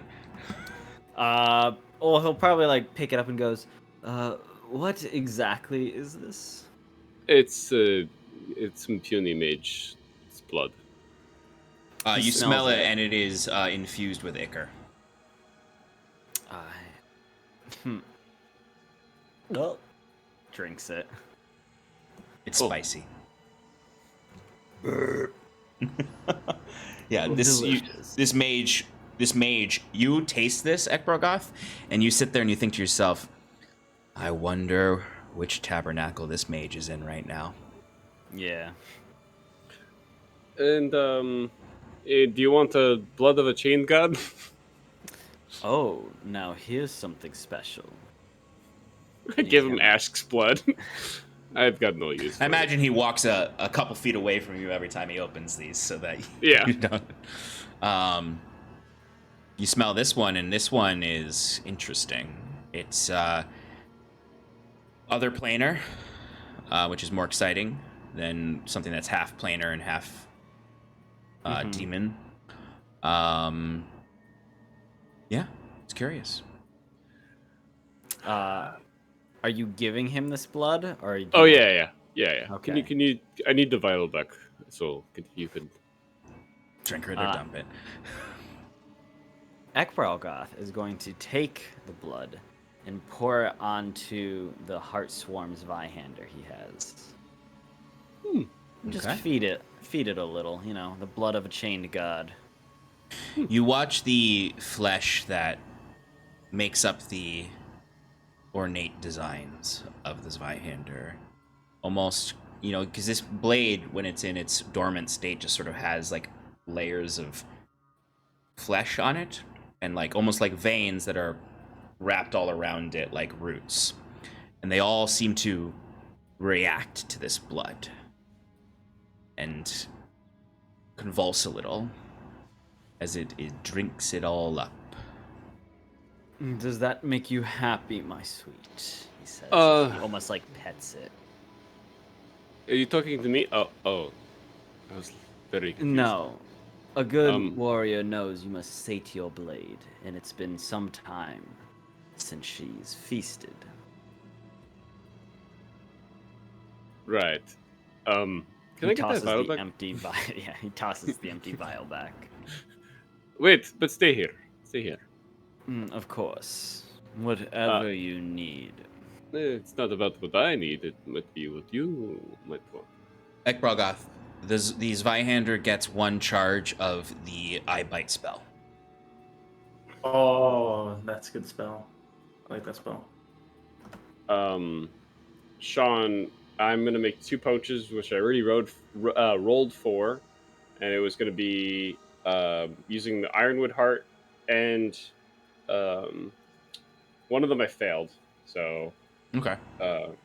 and I didn't decide either one, so I'm gonna roll 50-50. 50-50. So either Potion of Growth or Potion of Invulnerability. Because I did not decide prior to rolling. So 1 through 10 is growth, 11 Growth. through 20 is invulnerability. All right.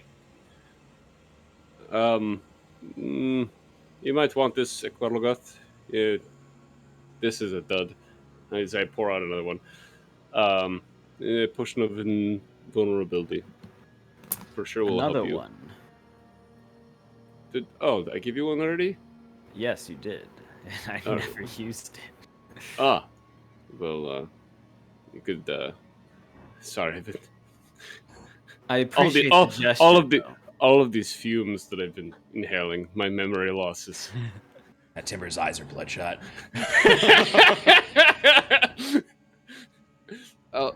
Maybe I'll give it to Scarlet. That sounds better. Yes, I'm sure it will suit her well. And I'm sure Another that, bonus action for Shannon. I'm sure that all these potions that I'm having you drink won't have any side effects. Please, I've drunken much worse in the hells. I did just feed you a chain's god blood. Okay. Little alchemy, a little bonding between Ekbralgoth and Timber. Is there anything anyone else would like to do before they go to bed? I would like to preface that Talray is going to try and sleep outside of the hut in his normal methods, like up in a tree very close by. There are not a lot of trees in the Mordnari Hollow. It is a wasteland. And any trees you do find are sickly and probably only like 15, 20 feet tall. I mean, you could still sleep in them. You're just not going to be like, it's not going to be like the grand, huge trees of the forests you were in the south.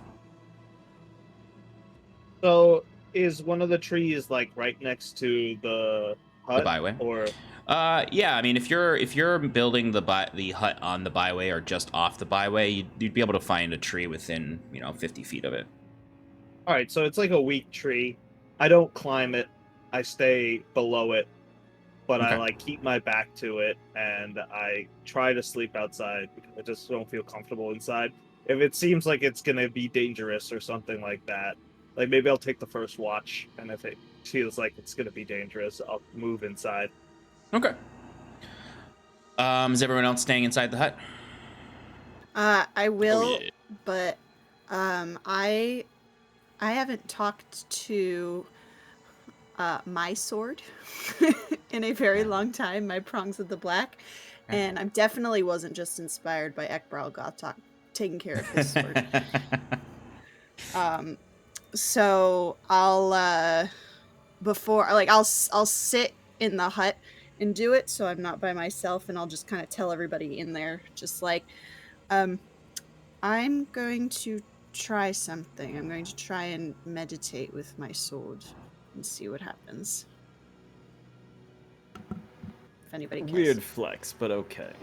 I wasn't talking to you. Of course. I'm here, so.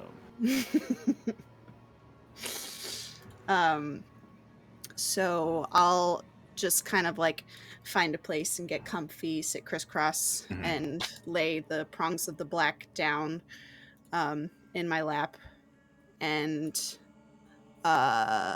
just kind of like do a combination of the meditation that Timber taught me, but while also attempting, well, I guess I don't know if this would work because of mind blank, but like trying to communicate with it.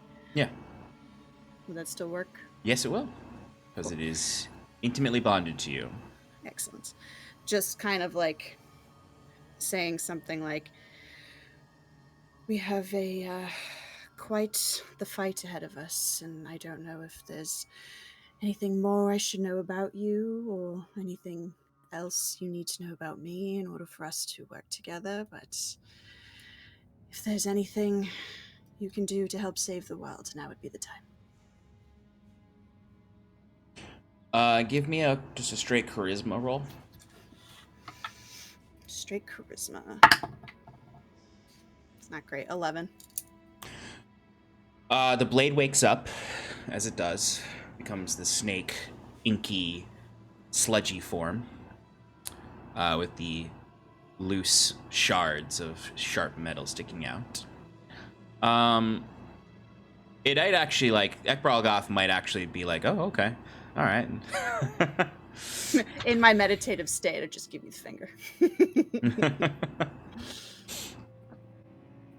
It immediately slashes across your hand, cuts it. Ow! Is it supposed to do that? Has it done that before? Yes, it has done that before. All right, cool. Your blood boils out like magma, and it seemingly drinks it. Ooh. Absorbs it into the blade as you see That's cool. the black ichor just undulates with magma underneath. As it is, you get the feeling that it is hungry. Because you haven't really used it in a while. I haven't. Can I tell, is it hungry for, like, my blood in particular, or just blood in general? Blood. Just blood, okay. It's still a Scathefulum in there. Yeah. It still feeds. Yeah. And it's still a parasite, even though it has a symbiotic relationship with you. You sustain it so it doesn't die. And then it gives you power back. But it hungers for action, essentially. Got it. It's Okay. Ekbralgoth Scar- and a sword. It is, yeah. Scarlet too, okay? Yeah, I'm fine. That's normal. It's done that before. I'm fine. The Oh, blade hungers. Normal. that's so Yeah, if anything, actually, Ekbralgoth, you like sensitively like can tell the blade hungers. It's been some time. I don't know what exactly that creature is that resides in there, but It's a Scathefulum. It's the same thing that's in my neck, essentially. It's like this one's a little nicer. As my Wow. hand's bleeding. You know exactly what a Scathefulum is, Ekbralgoth. Oh. Well, you should always make sure to feed the hand that gives. Or else it will take away. Noted. And you also, just for Ekbralgoth's knowledge, you know that this is a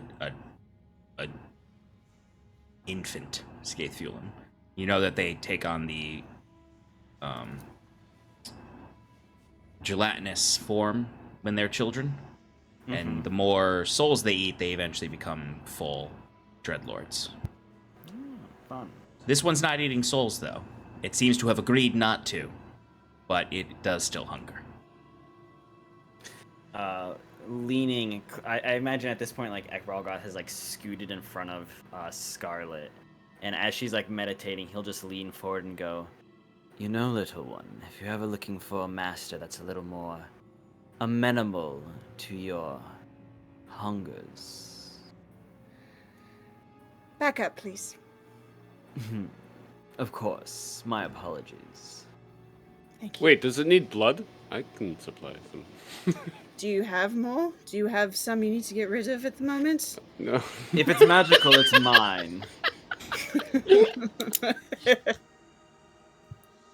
I just No, not at the imagine, moment. like, No. I just imagine Curon sitting there, like, yeah, these are the champions of Ilyavania. These are the chosen. Yes, yes, these are the chosen. Oh, where's Talray? He's seeming so normal right now. I'm just chilling there reading a book. You have hands adorning your body. Yeah, that's true. There's a skull of your love, you know, like just what, hanging on your waist? Yeah, it's romantic. To whom is Um, that romantic? DM question. Yes. Do I get the sense that it needs to taste blood, or it just needs to be used, like in a fight? It needs to be used. Like, it's not growing because it is not being used. So Like, then, it's the more you use the weapon yeah, and the stronger enemies you use it on, yeah. the more powerful it becomes. Okay. Cause so then that's gonna my next question. As Ekbaralgoth is backing up, if you really want to see what it does, maybe we spa.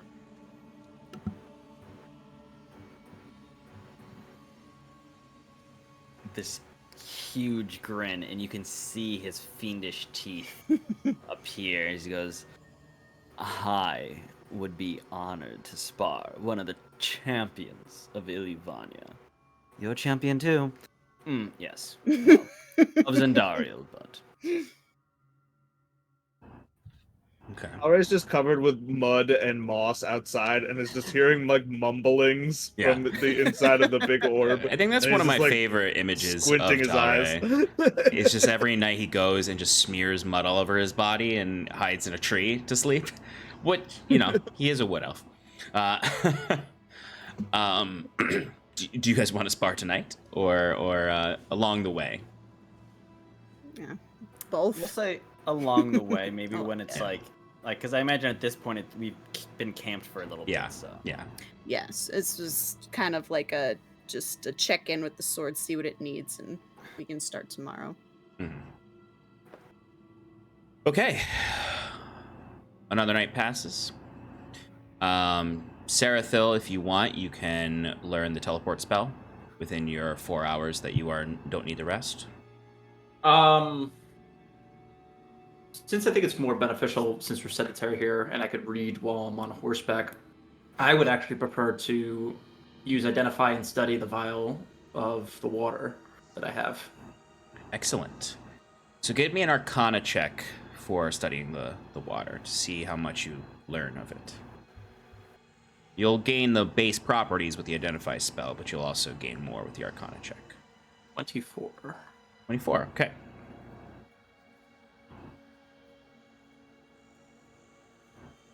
You receive a vision of its creation, as well as where this one comes from. Blinding light in this vision. Deep pressure. So deep you can't really hear much other than the pressure itself, just this roiling sound. As you look and you see the silhouette of not an Elysian, an Aldaviri aristocrat. Your Queen Aella before she became the Undying One.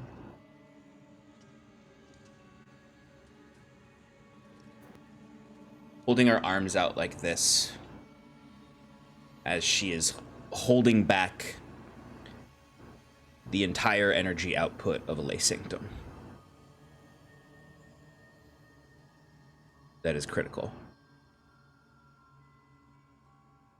And in a matter of seconds into this vision, it just rips through. And there's quiet. And then slowly light comes back, boiling up from water in the crater of all of this.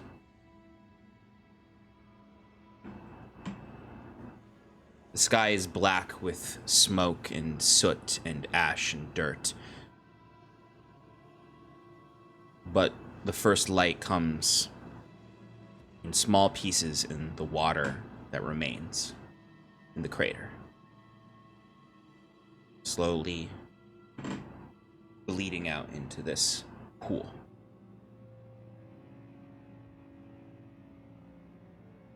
As the font in the Halls of the Dead is born. And this water is imbued with magic.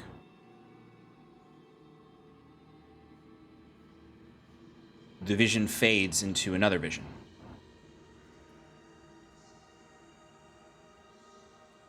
You just see flashes of the Undying Court talking to an individual. This individual is, you can tell, casting magic that is subtly hidden from the Undying Court. As you can see this slow trickle on the ground, barely perceptible, as thin as a drop, moves from the font to behind the individual, and up their leg to their waist into a vial. As the Archon steals water from the font.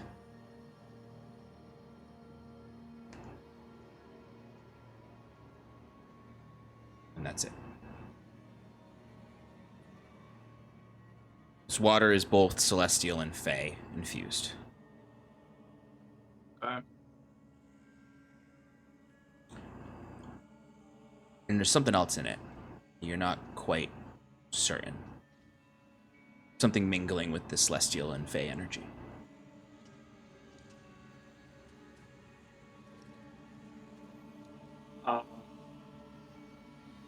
I mean, it's probably because of what I roll, but if I were to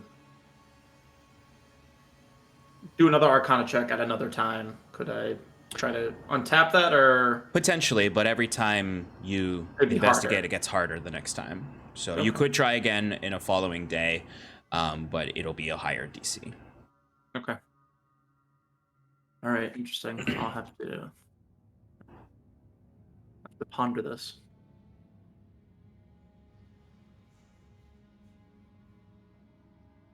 Okay. It's another Sean, day. I'd like to talk to my nails, see how they're feeling. Your nails? They're hungry. All your weapons are hungry. That's the answer to all your questions. All of your weapons are hungry. That's all they know. No. I'm hungry. I'm chewing on my nails. Yeah. Your nails, in fact, are in a state of shock and panic as you are chewing on them.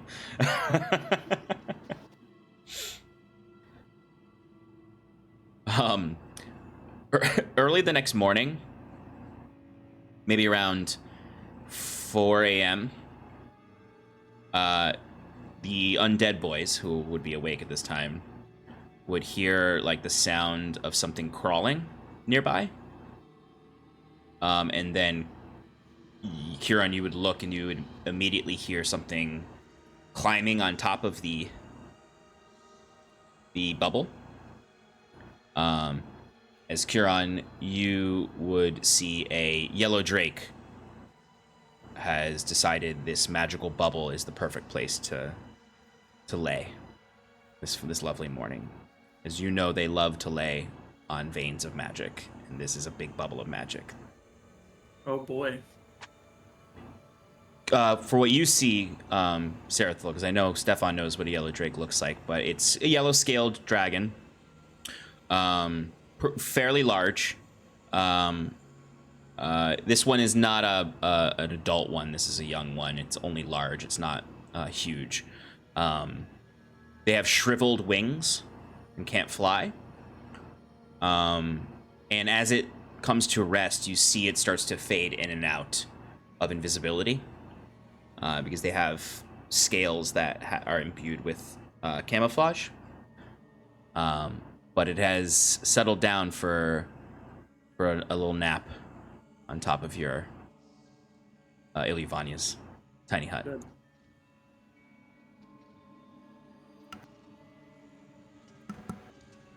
I hope it goes away by the time the others wake up.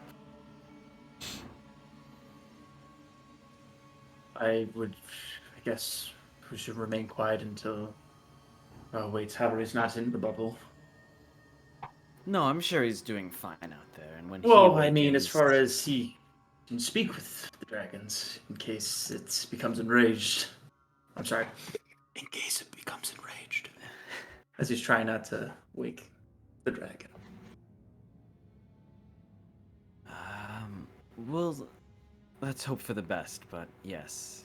Hopefully his natural charisma with those creatures will aid us here. Hey, Sean, how's my natural charisma feeling? Pretty good because you're dreaming right now. And you're having a fucking great dream where you're just hanging out with a bunch of Moonstone Drakes and they love you. You're playing harmonica, telling them stories, and your charisma is through the roof. That -1 modifier feels like a +5 in this dream. But as the latent magic of the bubble begins to fade as morning comes, the dragon slinks off to find a better source of magic. As it just sort of lumbers away, dragging this massive tail behind it, almost the same size as its body. They're like salamanders more so than you'd think normal dragons look. As it just disappears into the foggy morning, and the bubble comes down. You're all hit with really harsh cold, and that's always a nice wake up in the morning.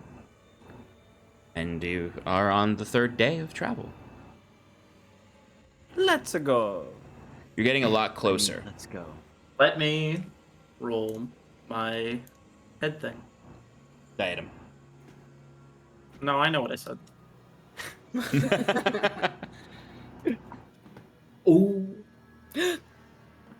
Did you still have one banked though? So I had 2 slots with the one that I got. So using both, will drain my diadem. So it's time for Feeble Mind. You could also use your newly Too learned late. Too late. 18. It's okay. Okay. There's no like if that happened twice, back to back is spell. pretty I don't know, crazy. Mike, with your rolls. Oh. It's okay. Now I exhaust both for the diadem to get just to do that, just to save. I want to save an 8th level spell slot as much as possible. So Yeah. Since you're riding on the animals and pushing faster than normally, you are a day and a half away from Therismore.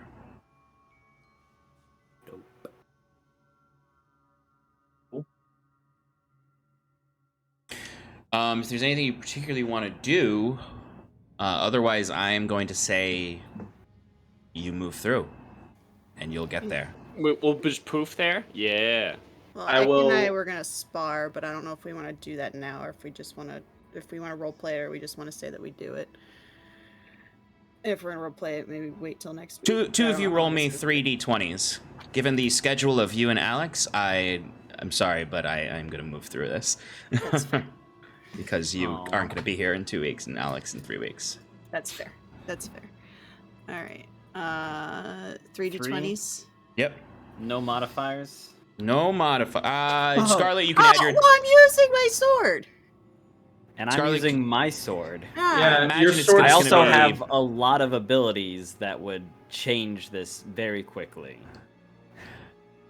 Okay, you two. Okay, you two.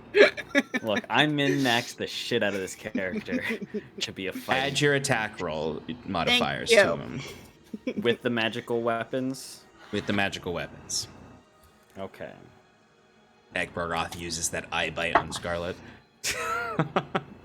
That'd be funny. He might think about it. If it means winning, Oof, not great. Tower's just ready with healing spirit, waiting Alright. for somebody to fuck up. I got a 25, a 15, and then a 19. I got plus 12. So I got a 31, a 30, and a 19. Oh, fuck. Okay, I had a 12 bonus too, so hold the... so what happens basically is, Scarlet, you learn that your foundational skills are not good in a duel. You are particularly good at when you have advantage on people, you surprise them, or when others are distracting them. Mhm. You don't have the brute champion fighting one-on-one that you do against essentially a knight, a paladin, who is specifically good at hand-to-hand duel one-on-one combat. So the first match is close. Scarlet, you pull out all the stops. You are dashing, you're moving, you're disengaging. You're actually maybe even getting Ekbargoth a little bit tired as he's swinging this great sword around and knocking. But every time you find any purchase, he uses his freaking magic and shoves you away or stops you in some way. And you're incredibly frustrated. So frustrated that the second round he smokes you. You rolled half as much as his roll. You're the only thing that matters here is that you are just overly raging in the second one, using none of your, discipline and rogue stuff, and you're just using your barbarian stuff. So you're basically a level 3 barbarian, and barely scratch Ekbargoth. The last one, you're a little more focused, and Ekbargoth might be tired from really beating the shit out of you for 2 rounds. But this one is a stalemate. The last one. Scarlet starts to focus, starts to get more in tune with her weapons, which allows her to move more quickly, teleport, use Ghost Walk, fling herself up in the air, and is just much more difficult for Ekbargoth to hit in this third round. And he gets hits on you that are devastating when they happen, but not enough to completely take you out. And the two of you at the end of it are just too exhausted from the fight for one of you to beat the other in the last round. Ekbargoth technically wins the whole bout with a 2 out of 3. We don't need to say it because we all know it. We don't need to say it out loud. Well, I imagine I won that, winning 2 out of 3 of the bouts, but I'll hand it to you. A little more discipline, redhead, and you might just be a capable fighter yet. Thanks. If you ever want to train with somebody a little less demonic, I'm around. Play with me. I'm just like throwing knives at a tree or something, you know. Let's remember who the real enemy is. We must save our strength for the coming fight against Queen Aella.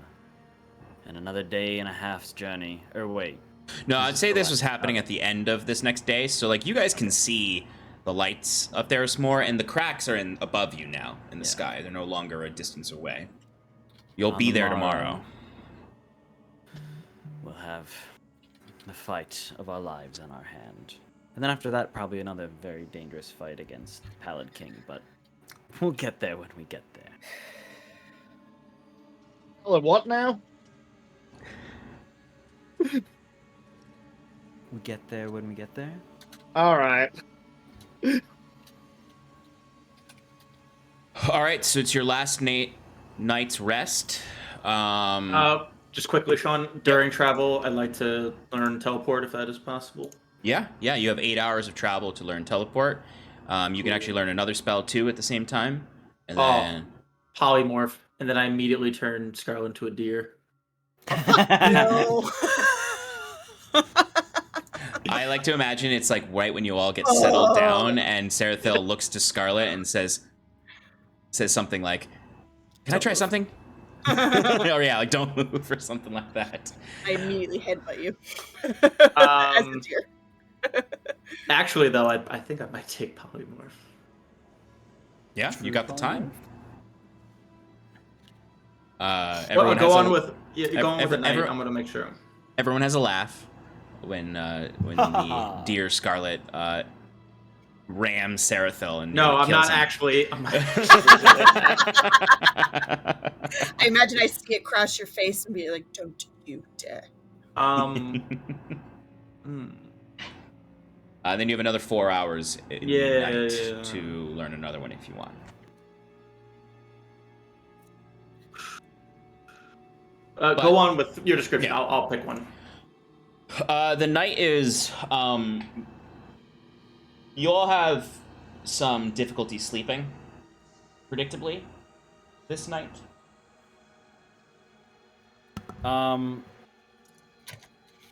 Okay, before we long rest, Kieran is going to bring everyone together. And he's gonna Hero's Feast now. So that I can rest and get my 6th level spell back. So, he gathers everyone together and he's like, I know that, it's been a trying few days, if not weeks, if not months, if not a year, really, since we started this whole adventure, but I'm thankful to be returning here to Therismore, where it all started for me, with all of you at my side. Without all of you, well, things would be very different. So, and thanks, here's a feast to give you advantage on wisdom saves, and it cures all your diseases, and you're resistant to poison. You know the spiel. And Hit point max. yes, I'm gonna roll 2d10.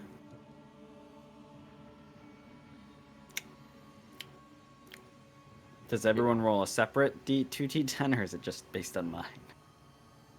It's easier if we just do yours. It's just yours, yeah. Yeah. All right, that's 9. 9 more to your max hit points. Yeah, 9 temp HP for you all. No, you're also it's max hit points. Oh, it is? Yes, it's not just temp HP. Oh, nice. And what is it? And you're immune to poison and being frightened. That's awesome. How much? 9? 9. Yeah, yes. 9 hit points. This is happening the night before we get there, right? Yes. Yes. You're And this having is a 24 nice, hours. lovely feast Excellent. night before. Kieran, what kind of food are you making? Last supper, bread and wine. Yeah, Kira's Exactly last what I was supper. gonna say. Yeah. I do imagine it's Uh, very like stoic, not like a fabulous feast. Yes, it is. It is a simple. I'd say it's like bread and hummus. There's salads. With like feta cheese and like a balsamic glaze. There's like roast vegetables. There is a platter of meats because he knows it's more for Kaze than it is for anyone else. But he does have it there. Can I make a sandwich with pepperoni and cheese and use Druidcraft to microwave it? Yeah, sure. But it has And, to you spin know- around in a container with no metals. Yeah. And I'd say that it's all centered around the gem encrusted bowl that's used to cast the spell. That's full of almost like an ethereal wine.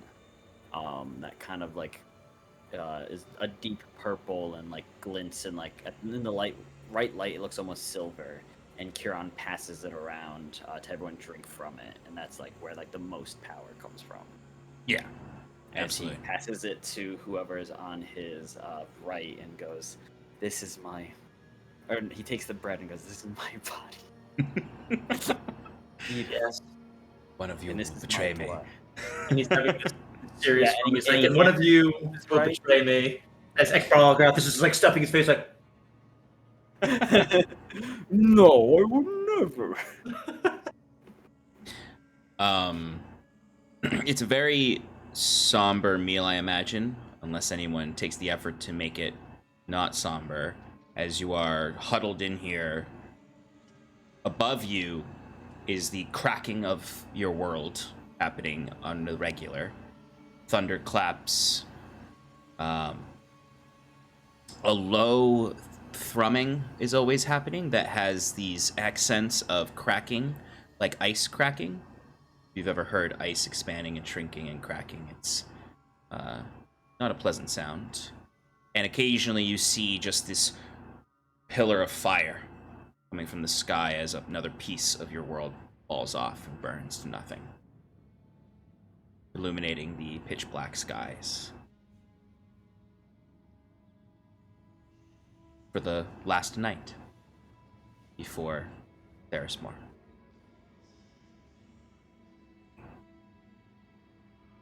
It's an uneasy sleep, but you get your long rests and awake the next day for the last leg of the journey. You can see Therismore now. You can see the ring wall that surrounds it of ancient stone. It's quite a distance away, but you can see it. Many streets of tall, ruined buildings that have been makeshift into new buildings and homes. It's very much like if you combined Isengard with Osgiliath. And you see the flower petals, as they call them, of the Halls of the Dead, built within, a citadel built within the wreckage of a lay sanctum that once was a massive pyramid, but the explosion rended the metal apart into these melted, almost flower-like petals. 7 of them that splinter out in a bowl from the center, where you can see the dark tower that is Therismore, with the pillar of pale light bleeding up into the sky directly into the center of the crack in reality. John, have I ever seen anything like this? No. Thing, Sean. 2 quick things. Hmm? 2 quick things, Sure. if I can. First, I'm gonna take Wall of Force. Second spell, just so you know. Yep. Yeah, you got the 4 hours today to do that. And then again during the long rest area, if you would allow me, can I do another Arcana check for the water just to squeeze any more juice out of it I can before we face Aella? Yeah. Go ahead and give me an Arcana check. Okay. Come on. Oh, it was so close to 20. You know what? It's a 25, but I'm going to roll a d6. And it's a 6, so that's a 31. 31, okay. You ritually identify to dig deeper into this and examine it.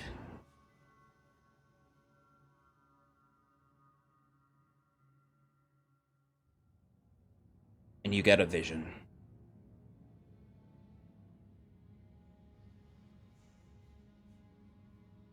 It's distorted, this vision. It's hazy. It's shaking, it's unstable. You have just barely made it into this vision to reach through time and space to see into this moment. Your journeyman dunamancy pushes you further. Your understanding of reality is a bit skewed than it used to be, so you're able to warp the identify spell a bit more. But it's really hard to focus and keep this vision. And as you're looking at it, it's shaking and twitching. But you are in Queen Aella's chamber. The pools are there. And she floats above them and then descends into them. And she's clearly praying.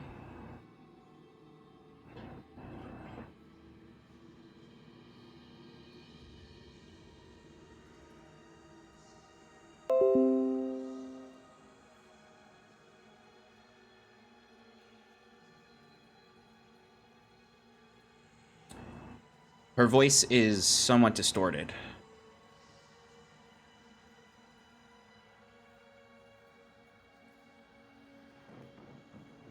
Crescent Heart. It is long since I've opened my mind to this. If you're there, anything, any small part, I am lost. I don't know where to go.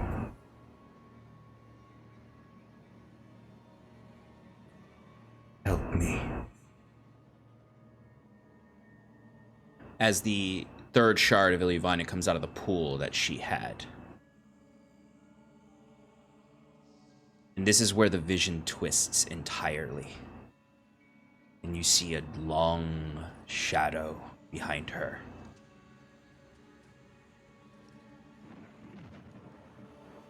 It looks like hers at first, but then it twists so that it's corporeal almost, and its hands are around her shoulders. And this monstrous head with several appendages coming off the top, twisting like hands that then come down over the face of the shadow. As you see a pallid mask form and whispers in her ear.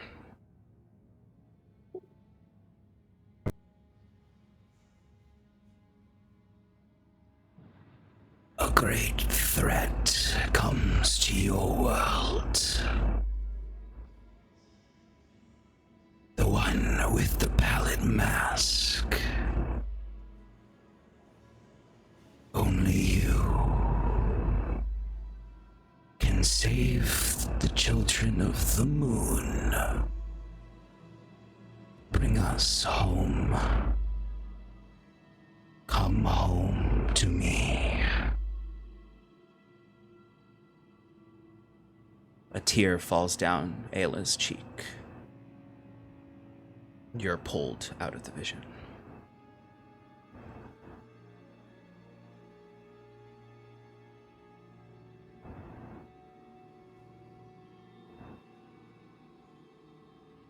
You wake up from your meditation on this as the party is getting ready to leave.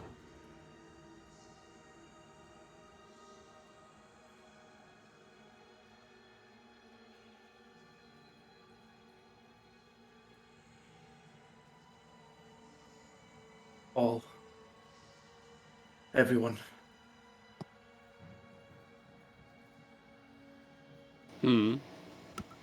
I may have discovered some troubling news. What is it? Studying the vial of the water that I've taken, and given the nature of peering into different realities, I saw a vision. One where Aella is crying out, asking for guidance to her moon shard. And the answer was the Pallid King. The last thing you saw in that vision, to answer what you were actually inquiring about, is as soon as that tear fell from Ayla's cheek, and the tear dripped into the water, you could see his poison spread through it. And that was that last thing that you couldn't identify that was affecting it. Wait a moment. So, Ayla's being controlled by the Pallid King. It's hard to say if she's under... I don't know about direct control, but his influence has gripped her. It's just like the Archdruid, Orlin. He thought he was serving the Ashkeeper. It was the Pallid King the whole time. Kieran takes out the vial of the font water and just hurls it away. Wait. Oh. No, I think it's best if we rid ourselves of these. The Pallid King's taint is within these waters. His taint. Yes.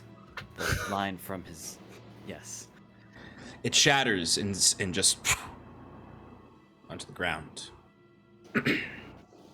I was going to... Tim pulls out his vial. I was going to see if I can make some sort of poison to throw into her pool. Wait. Before, don't stop throwing it. Stop throwing it. Kieran's like... No! Budget! Kieran, the other thing I just want to remind you is that one of the times you spoke with Aella, she did say she used to hear the voice too, like you, and that she hasn't since the last time. Mm-hmm. You might surmise this was the last, like, if he tells you the details, that this Yeah. message that she got was the last thing she ever heard from Ilyavanya. Mm-hmm. Yeah, continue forward with everything. But don't destroy the vials just yet. They're tainted! They are tainted, but perhaps they could be cured. Sarathil, you would know from your studies that Ilyavanya's essence is still in the water. It's just Yeah, I mingled figured with, it's- with correct. his, yeah. And what was I was gonna attempt?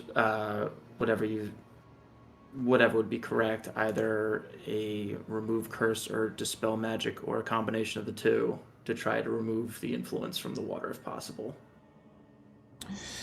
So, the true and proper spell here would be dispel good and evil. To dispel the evil from it.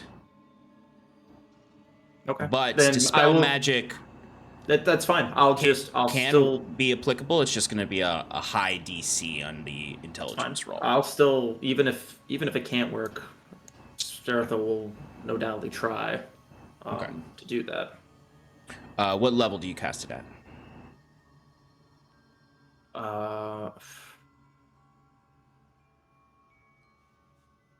Just base level, because I don't really want to. I would say Go if too you, So 'cause- 3 yeah, okay. Go ahead and roll me a d20 or an in check. in check. 14. You know you're connecting to the parts of it that need to be dispelled, but this kind of dispelling is like surgery. Yeah. It's not like where it's just it can't be blunt. It's got to be precise, and you can connect, but you can't quite rid the magic with that cast of it. As I'm trying, I could feel the corruption there, but as I kind of like break my concentration, it's like give me a wisdom saving throw. Ooh.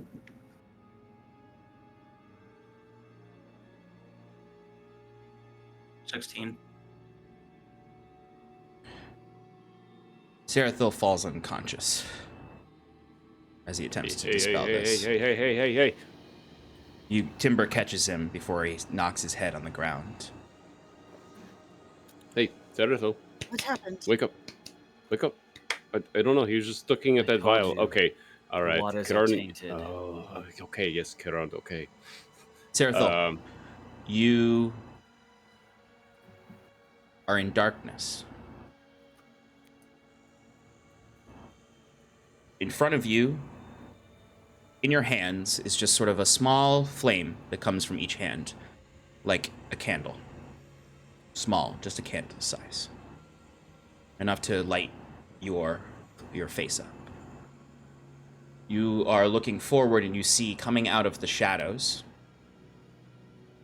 just enough to be seen in your candlelight, is hands upon hands upon hands that form into a face that then solidifies into a wooden mask, and you see slowly like a nail is carving it. A spiral is etched into it from one of the hands. I attempt to flee in this vision.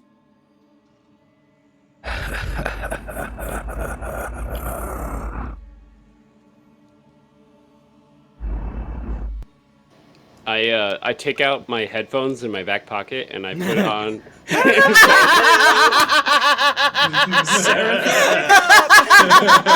I don't like this.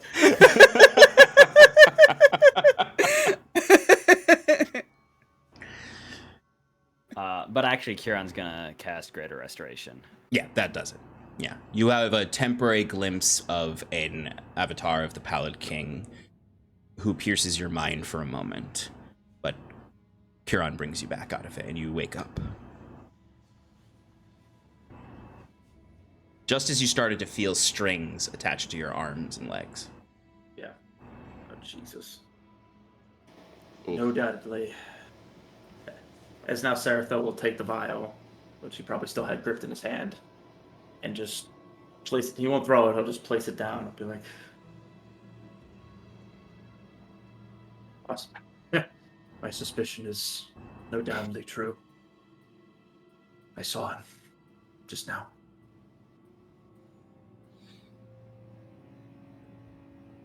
I wonder if I can purify it in some sort of way. Did you just see what happened when he tried to purify it? I don't think anybody should be touching it right now. Yeah, but I could just pour some. No. It's not I don't safe. know if any good will come of it. The only good we know is that we absolutely should not touch this water if she has a font in there, which you've already said that she does. Yes. Kieran, would you have told us about the like being in that? The baths you had. Yeah, being in that. He mentioned it. He just said like I went there and was like, hey, she started the great journey, and then like a minute later the cracks in the sky started. I think they mean when you were there as a prisoner and you were forced to meditate in the pond. Or font, not pond. It's not a pond. I thought you mentioned that. I thought you mentioned that. Yeah, I think so. I think he mentioned her trying to break him time and time again. So then I'll kind of like... Scarlet, before you say anything, just to let you know, because you'd be feeling really anxious right now. I'm sure Scarlet already does, but I'm adding something to make you more anxious. Cool. Your skin's crawling. My skin's crawling. Yeah, because you can feel that Isgoth, your sword, is in a state of absolute panic and fear since the presence of the Pallid King entered this space for a moment. And if you recall, his greatest fear is being used by the Pallid King, because the Pallid King used Scathe Thulum, locked them into weapons, and gave them to his geists. Your neck is also wriggling because the parasite in your neck is also trying to escape the presence of the Pallid King. Gross. Okay. Yeah. Everything is afraid of this bitch. Yeah. I'm gonna take a couple steps back away from Sarathil and kind of just like one hand on my neck, the other holding the hilt of the sword, and just kind of like, we're not the only ones that didn't like that. All right. Well, maybe we just leave these here, and just walk away. Huron takes the scepter, the first shepherd, and just smashes the vial that Sarathil had put down. And then just gestures for Kaze to throw his on the floor too. All right. Tauri. I don't have a bottle. Timber throws the vial up in the air. Oh, cool. I shoot it. I'm not even gonna ask you for a roll. I just think it's cool. So I imagine.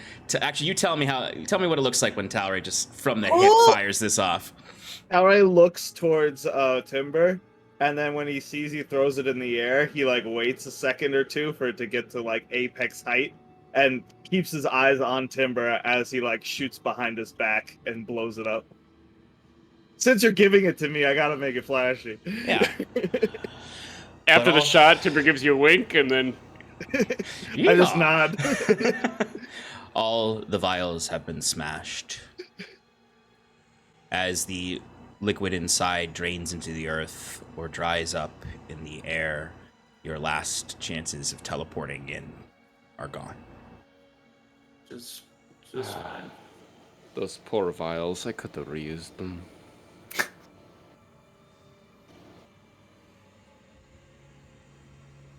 And I guess plan A. Wait, but you had a vision inside of that, right?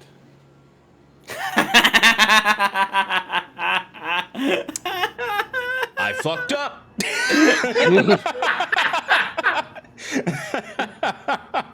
Oh, the look on Sean's face. What? I missed it. I don't get it. You need to be familiar. If you're very familiar with a place, you can teleport into it with no risk. Oh. And I basically just gave him 3 full visions of it to become fully familiar with and sit in the juices of it, time and space. Oh, ew. Where I thought I made you all scared of your only way in, but instead I gave you one on accident. Oh. Good call. That is a really good call. Yeah, Alex. very, yeah, way to go, It's Alex. true.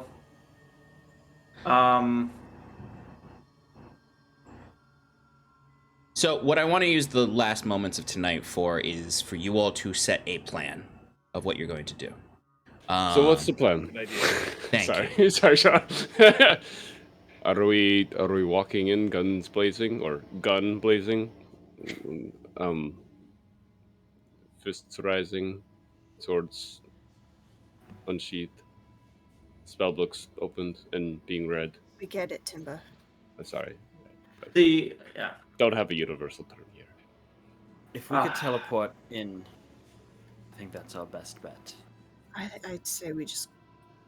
Alternatively, We also know right below where the throne room is Glomon, so should we try and free him first before we confront Aella? Or during? So that is a good point, Tauri. But we are trying our best to avoid any confrontation outside of Aella. It's kind of just a direct route without having to deal with all her subordinates, as it were. Saves a lot of time, and you always go if through we the had floor. the little Drake on our side, fight against Aella, things would be very different. Now, It's here's the getting question. there that's the issue. The thing is, I can't guarantee a safe teleport. I no longer have something tied to her. I'm fairly familiar with what the chambers look like now based on my visions, but there is, I will have to say, a risk involved. I believe that risk might be worth taking. You're looking at around 25% risk, BT dubs. With your what- luck, Which might be Sarathil, too that'll be high. fine. Huh? I said, with your luck, Sarathil, that'll be fine. Alternatively, I can summon us an ally that could help us get in through the roof, potentially, depending on what gets sent. But what about the other towers? Should we check the other spires? Should we check in with the other team and see if they've made any headway? That's a good point, Scarlet. Can somebody reach out to them? I can. See their timeline? Curon will cast sending Well, I can do it Okay. if you want to save your energy. Yeah, remember, you're gonna be in the city today. Yeah. All right. Yes, Scarlet, if you would like to reach out to whatever that head druid guy's name was that we met. Gideon. Yes, Gridian. Oh, Jesus Christ. Okay. I will use one of my charges. Who's Jesus Christ? My flame tattoo. Just cast sending to Gideon and use my 25 words just to say we're in position, ready to enter the throne room. What's Destroy Spire. go for it. Yeah, there you go. Love the Wayward Five. So you're telling them to initiate if they haven't already. Okay, cool.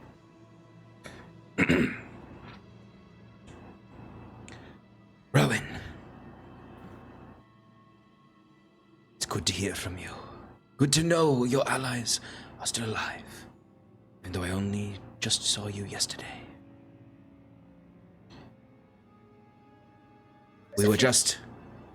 No, it wasn't. It was literally yesterday when he tree strided into the cemetery.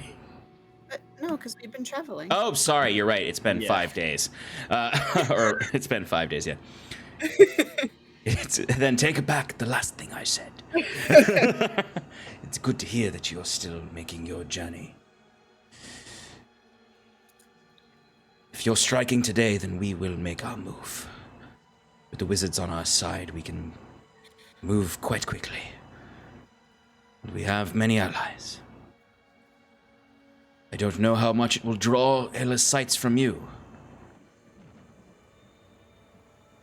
But perhaps it can help weaken her.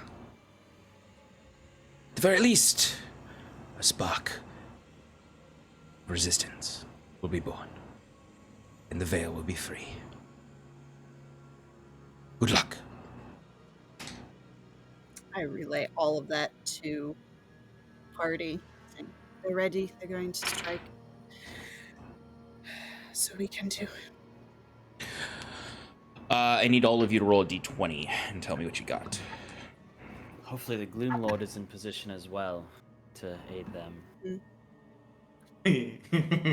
Sick. Who wants to go first? 4. I got a nice 10. Right down the middle. 3. Ah, you beat me. 12. Oh my god. 18. Okay.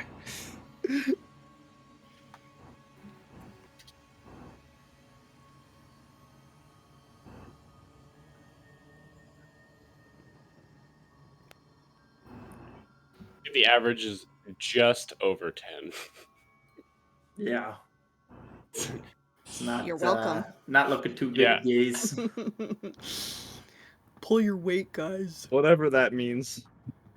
Yeah. Interesting. We don't know what this Good to know. 20 is Or for. whatever your name is. It's 4! I think you can surmise what it's for. We've been spotted. No, it's. I already had you do this once before. It's to help. It's to determine the outcome of the spire attack. All right. Way to go, guys! So they do it, but they all die. No, that was too low. They all die. Yeah, they all die. Jeez. Wait, but Ekbarlgoth can roll. Oh yeah, did you roll for Ek? I'm just kidding. Ekbarlgoth is not part of that roll. If he does, I'll let you roll one more time, but I'm gonna roll one more time on the opposite side. So do you want to risk that? Can Noldy roll? Can Mundy roll? No. The pets can't roll. Can Scarlet Sword roll? Yeah. Can I summon 12 undead and have them all roll? No. All right. So, have you guys finalized a plan? Are you teleporting? Are you flying? Are you walking through the streets at night? We're teleporting. We should probably eat dinner. Dinner, it's morning. No, you got 24. You got 24 hours on you. We had Heroes Feast, yeah. Yeah. You're all good on Heroes Feast. Yeah. So we are definitely teleporting. Yes. Do we want to just do that right now, just so we know where we're at for tomorrow? Yes. Or for next Yes. All right. So last minute preparations, last minute things you want to say to each other because you're teleporting directly into her chamber. Yes. It's morning. I gotta roll a mind d4. blank. Yes. Oh, come on. Can I ritual Oh cast- no. You rolled a 1. Oh, it's not detrimental, but it just sucks. God damn. So, alright, I get 1 charge back. I use it on whomever. Well, actually, I use my spell slot first. But it's an 8th level spells. 8th level? Yeah. What is it? Okay, then we fight you and or Kieran. So you guys get this whole plan, and you're about to teleport, and then Kieran just goes, zoop, takes out the hammer and just starts wailing on you all. Yeah, exactly. Exactly. Now I cast 8th level spell slot myself on Kieran first. Then I last charge Diadem of Athramenos on Scarlet and roll a d20. If I get feeble-minded, I'm done with this game forever. Please don't. Okay, thank God it's 11. Could you imagine? This game forever. Oh my god. All right, though. You have All right. So, last moment. You're going. You might have a moment in there. You don't know, but anything you got to say to each other before you teleport? This is the moment. Hey, Talry. I didn't give you one of these. Here. I hand you a potion of haste. Ooh. Did I you like give that. me the invulnerability one, Timber? Yeah, did I? I thought I did. And Scarlet, here you go. If I rage, I basically have resistance to almost everything. Not magic, okay. though. Or does it give me? Is it just piercing, bludgeoning? No, what is the it's invulnerability? everything. I should might be- have slown. You're not. Yeah, you're not. You're not a Okay. bear I'm totem thinking barbarian. slow. You That's just right, have okay, never resistance to those 3. Well, and my armor gives me resistance to necrotic poison and psychic Oh, as well. it's big coverage. So, and Maybe I I'll also give have this- resist to fire, so maybe give it to somebody else. Talry. Yeah. Here you go. What else do I get? Potion of invulnerability. That this way, it won't hurt when I tickle your face. Just kidding. I gotcha. Ha ha, very funny. Thank you. No problem. Live through this. So, Is there anything we can do to disrupt the pool? Also. You just saw what I tried to do minimally with a little vial with the magic I have.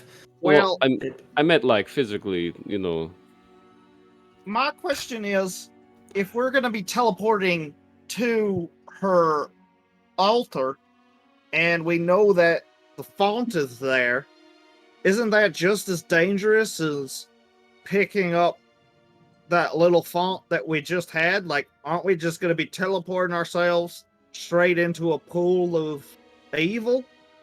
From the visions I saw, there are areas that are dry, and will be doing my best to teleport us there. But regardless, this is Ayla's chambers. We're going to have to fight her on her own turf. No matter what, there's no way we can ever draw her out. Sarathil, you know that the shit you got hit with was because of your specific meddling into it with the dispel. spell. It wasn't just like because you had it that this was happening. Granted, the vials will potentially have an effect or the water does because it does have his influence in it. But your specific like being knocked unconscious and being touched by him was because of your meddling. Which, granted, he does know you're meddling now. Yes. So I will say that as well. And it's like it's a possibility that. I mean, I know it's not a possibility. It's just me tampering with it caused me to succumb there. But I mean, we should definitely still be wary about touching it. Walk into it and had no issues. But you are correct. We should avoid it as best we can. Yes. So, if we're all set, I will do my best. All right. Can you give him a little of a, Illyvania love? Here's a little guidance to help you along your way. I don't even know if I'll allow you to have a D4 added to this. A D4 added? Yeah. All right. Because I would love to see if you got a 21 and then you just roll the D4 and get a 4. That would be great. All right. So, moment of truth. Needs to be higher than it needs to be 25 or higher. Mm-hmm. Wait, hold on. Before you roll, I still think we're a little undecided about what we're going to be doing when we get there. We fight, kill Aella, we free Glowman, we win the day. But is the order of those things changeable depending on where we end up? We'll have to find out. If we enter the throne room and Ayla's not there, we will go after Glowman. Tauri also brings up a good point. What if we have a second of, Ayla monologuing or something, like most evildoers do, right? Maybe if we can release whatever Tauri is talking about. Yeah, I mean, that we know it's directly under her sanctum, right? And Noldo, that rock guy, he's really good at digging, so can he just like slide under there and get to work while we fight Aella? That's a good idea. Have him idly descend downwards. And We know we need him to attack the machines. He knows exactly what he needs to do. Right, Noldo? I will do whatever the Wayward Five needs. I serve the friends of Master Wiswick, Bilgrew, Farlight, Yellen, Jedri, Petri. Netherrock? Netherrock, thank you. All right. Wiswick infiltrating. My mind has crossed some wires. All right. A good plan, Talray. Let's hope that Noldo is able to reach Glowman and do something. If anything else, while we distract Aella, maybe any gods around him will be weakened. Also, I'm going to cast Circle of Power because it's a 10-minute concentration spell. So we'll just get that up now. All right. Can I also just drink all the potions I just got? Like, it's the kind of thing you can, but if there's no one in the chamber and you end up exploring, they'll all go to waste. Yeah. Yep. I've got them both opened and I'm ready to chug. So watch you guys get there and Tower just falls over and they smash in the ground. No. Okay. All right. So Sarathil, reflecting on the 3 visions that he had, focusing as hard as he can to remember this chamber as best as possible. Also, listening to Kieran's descriptions. And Kate Bush. Like, no. And Kate Bush. Running up that hill. I could make a deal. Fires us up into the void. 87! Yeah! All right. Roll initiative now. Queen's gonna die today. Sarathil, can you describe for me what it what it looks like? What does the spell look like when Sarathil casts it? What does everyone feel? Because this is like, I imagine Sarathil, like this is the classic spell, but I imagine Sarathil, there's a little Dunamantic a spin on this or stank on this. So Yes, there is. You see as he has this necrotic energy that circles around everybody and then just pulls everybody all at once, and they become elongated and spaghettified as they get ripped into this like hole as they're flying through multiple realities and different places throughout the world. As they're just spat back out right here into this chamber all at once. Still spaghetti. yeah, you're still spaghetti, just a big pile of spaghetti, people spaghetti. No, exactly that. You are cascaded. For a moment, you all look up and you feel like you're being pushed up into the sky. And for a moment, you feel like he almost pulls you into one of the cracks of the broken sky. And you pass through so many visions of places and reality that it's overwhelming, and you don't remember any of it. Basically, when you get spat back out, it's all a blur of color and light. And for a few moments, you're not even in reality anymore. You're in that beyond, that tesseract, that ether that he has been to before. As you look and maybe see your hand moving, and it moves in like with a echo of itself behind it, before being clustered together. You stand on the banks of the font of Ilyuvania. The pillar of light beaming up through the hollow center of this tower. The stained glass that once decorated this shattered from the effects of her spell.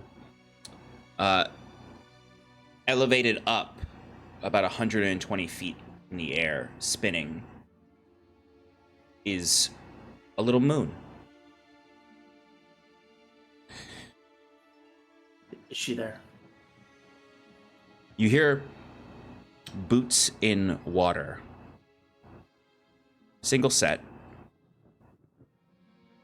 You look around, the roots all writhing around. You look and you hear shing.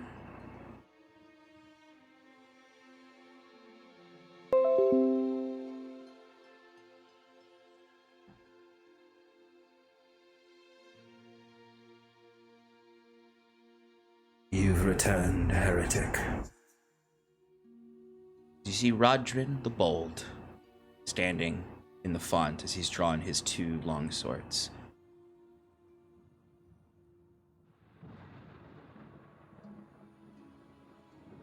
And that's where we're going to end tonight. But you've successfully infiltrated the Undying Court and Queen Aella's throne room, and the battle starts next week, right away. All right. Thank you, folks, for hanging out with us as we go through this tumultuous episode with a lot going on and a lot of movements, a lot of big moves, and a lot of lore drops. Join us next week for the epic conclusion of the Elysian arc. They live or die. See what happens in this grand story of ours. As they, they go over there. Well, you guys can't see it. Well, you can in my camera, but that's the battle map. That's the font you're all standing in front of. Not in. Yeah. Actually, I'll just throw it up there. Yeah, the viewers can't see it, but you guys can. Nice. It looks so cool. Yeah. So join us next week to see this badass battle map. It's very cool. I can control the brightness. Oh. How does he do it? Wild. Dwarven Forge. All right. No, Sean is just Ilyuvania this whole He time. controls the That's weaves true. of That's magic. true. That's true. It's Dwarven Forge and then one big terrain piece that I put in there that's in the back. All right, folks. Thank you for joining us. We're gonna send a raid on over to our friends at Better Than Heroes. They are playing Dungeons and Dragons. They are playing episode 25 of Arc 4 of Spelljammer. They're playing Spelljammer. Very cool. All right. Join us throughout the week. This Wednesday, we are going to do Relaxing in Paradise, the return of Relaxing in Paradise, Wednesday night. I will be painting Ilyuvanya's mini. I'm sorry, not Ilyuvanya. Queen Aella's mini. Spoilers! Queen Aella's mini. And any other last needs we have for this battle map, now that I have another week to add to it. And then the Sean and Shannon Power Hour on Sunday, where we'll recap tonight's episode and do some speculations. We had Mike on this week. If any of you all, the rest of you, want to join us. Steph is going to be on. We already confirmed it. You were busy playing with your toys. Steph's going to be on. Awesome. Steph and I'll be on. We can speculate wildly. And then we will we'll find out what actually happens the next day on Monday, 6 p.m. Eastern time. Next week, we're going to be, since I built the battle map this week, we're going to start on time. Because I don't have anything to do, because I was fully prepared for this fight to happen tonight, or at least the beginning of it. And then once they kill Aella, maybe I'll release her stat block. And we'll go from there. All right, let's send that raid on over. Say goodnight, everybody. Good night, everybody. Good night, everybody. And